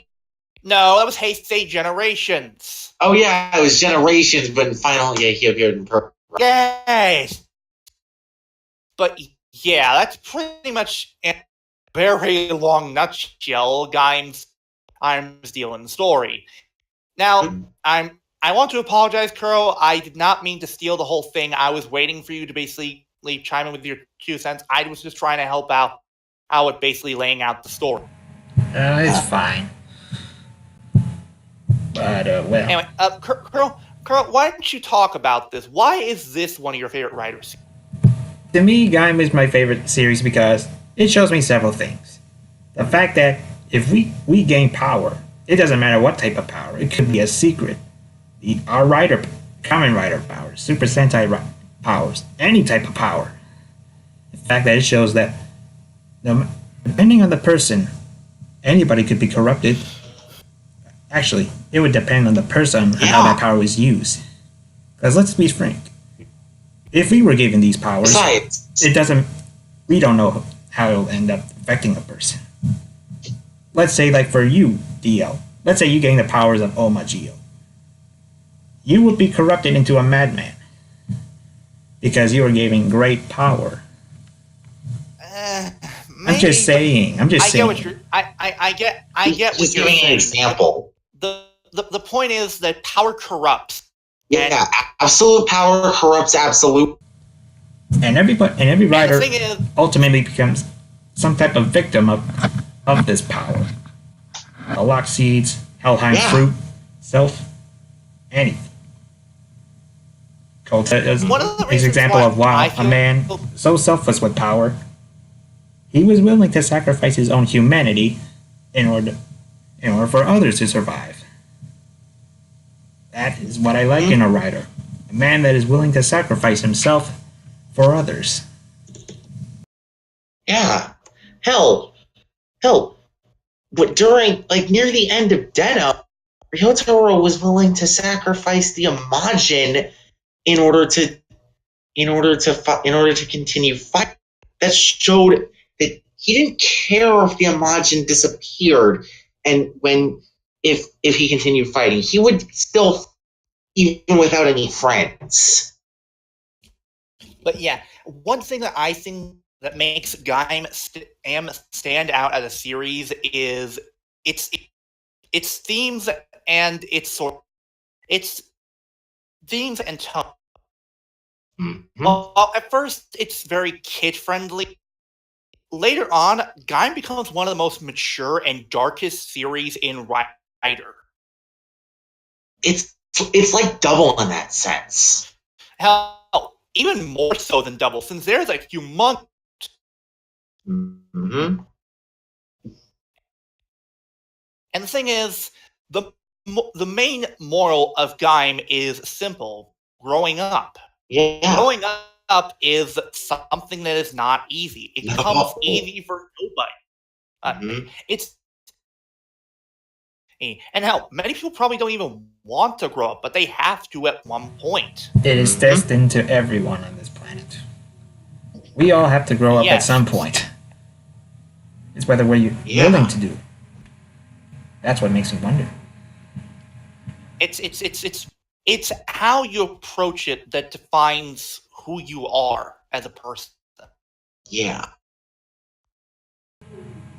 And by the end, Kota grew from being he basically went from being a sort of child to being an adult, even though he's basically God at this point in his life. Mm-hmm. Yeah. Because he has basically learned what it actually means to be an adult. Or rather, his own way of being an adult. And this also is an example of how no matter how many times you might cheat or steal to get what you want, the person who did the most noble things and had the kindest heart, they get what they want in the end. Yeah. And Kota may not have really wanted to lose humanity, but in the end, all he wanted was for the fighting to stop. And it did. Yeah. And I just remember about the writer that I named myself after, Hirokage. Yeah. Frankly, the reason I named myself after him was let's because he just had a cool sounding name when I first heard it. But after a while, I soon started to identify with the naming behind it. Okay, I sound stupid for saying this, considering it. No. Go ahead. Because the name almost reflects me into a sense. Primarily because black is one of my favorite colors, and the fact that I'm basically a shadow among every people I meet. And the X factor, I just like the letter X, to be frank. But mainly, I also see myself as the unknown factor. Huh. Yep. Basically, most people wouldn't exactly know what I am. And I am basically a shadow among them. Except, the people who understand, like us. Mm-hmm. Like us, your friend. Precisely. Yeah. The writers are... Anyway. When I saw Michi for the first time, I thought, I really wanted him to die. Then by the time the series ended, I thought, he wasn't that bad. Going over a second viewing just in preparation for this, he didn't exactly deserve the sense of sympathy I gave him 4 years ago. The thing is, Michi is an asshole, but when you boil it all down, it's because of one simple thing. The kid is being hit with all these emotions all at once for a girl who he's been around with for years, and has played havoc with his mind. It's honestly, if you think about it like that, his actions make a little bit more sense. I'm not saying he's right for doing it. I'm just saying that there is a method behind the madness, and there is a shit ton of madness. Yeah. At the end, though, he is at least probably trying to atone for what he did. At the end, though, he does. Yeah, at the end, though, at least he learned his lesson. He learned what he did was wrong, and he's basically been a better person. though, I remember in the Gaim novel, they still try to go oh, he still feels guilt despite the friends he's made, willing to continue helping him out with it.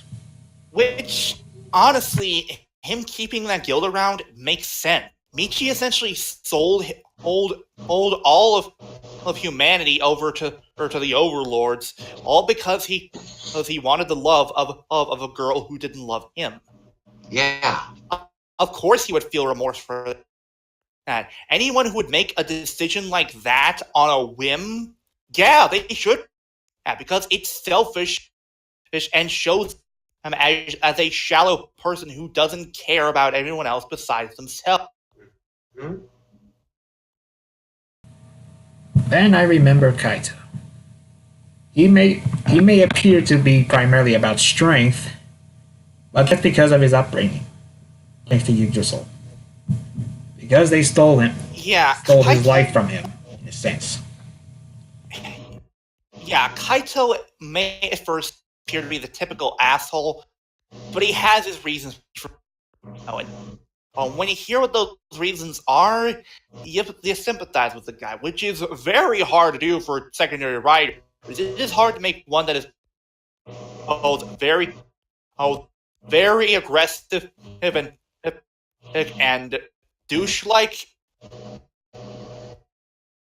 and still make them sympathetic in the end. And what the hell are you still doing here, Scotsman? I guess those didn't great. Bloody stole me away. Scotsman, go the fuck to sleep. Yeah, but I've tried. Painkillers? I'm still with Ken, but now I'm stuck with basically paying all the way back. Regardless, but say oh,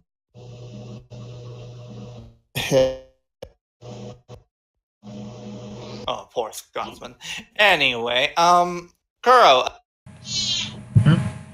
Since it's been quite a lot of time, I think we should probably get close to wrapping up. Yeah, I was thinking we can't keep going on with Gaim forever. I could probably run out of things to praise about it. Yeah. Anyway, the thing is, we love Gaim. Gaim is probably one of the best writer shows ever. It may be considered overrated, but I can't exactly deny it's on par with Double in terms of how much good things people have to say about it. The thing is, if you want to show someone that a writer is more than just a kid show, you show them this. You can also say that if you had a guy that made Madoka Magica. Yeah.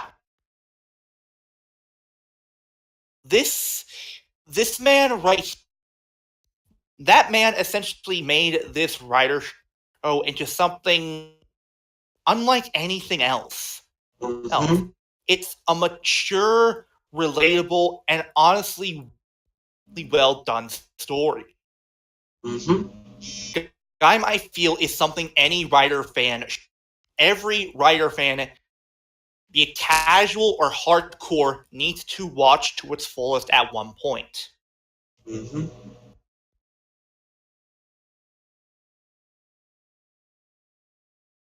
Many writer fans consider this to be there is times when many writer fans between either this or Build as the best writer series. Although I don't think latter isn't exactly as great. I still think it's enjoyable. Not compared to Gaim, though. Now I know what many people ask. Which one do we think? What the hell care? Go watch Gaim. I am enjoying. Yeah, all the episodes are on TV Nihon. Anyway. But yeah. So with that very long retrospective added, hopefully Scotsman is here for his next week. Mm-hmm. Hopefully. Let us finally get to the to the final thing that we have to do, the word puzzle, and I am getting the music right now. Mhm.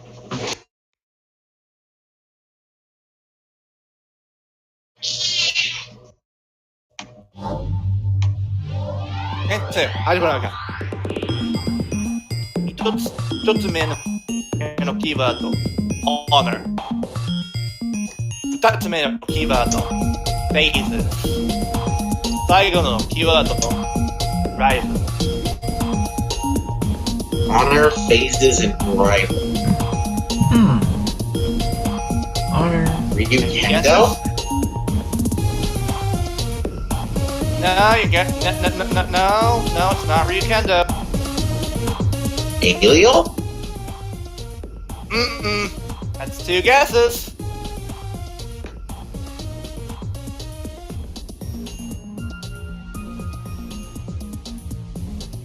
Zero from Garo?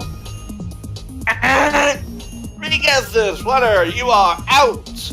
Kuro. Any guesses? I got nothing. Wait. Really? Wait. Honor. Phases. Rival. Nope, I got nothing. Still nothing? Nothing. Well then, I am sorry, Kuro and Flutter, but you both just lost the game. But no! Stop! Botch! Okay, let's try this again. I'm sorry, Flutter and Kuro, but you both just lost the game.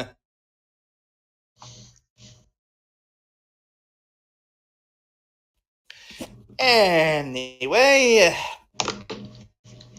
that is going to do it for this week here at the Roundup. I have been your flamboyant. Tune in next week where we will finally be rejoined by the Savage Meme Queen Ultimate Nerd Girl. Anyway, Flutter! I have been your flamboyant flare thing. So on flares. Kuro? I have been Kurokage X, and I bid to you adieu. And I have been your Riddle God, Demo Senior, reminding you that I'm just a passing Toku fan. Remember that? Stay away from odd men with weird hats and weird books that they write via their voice or electronic pen. And please don't forget to praise our meme Lord Goddamn Kuroto. Always supports Fruit Jesus as well. Mm-hmm. Well, and of course, show.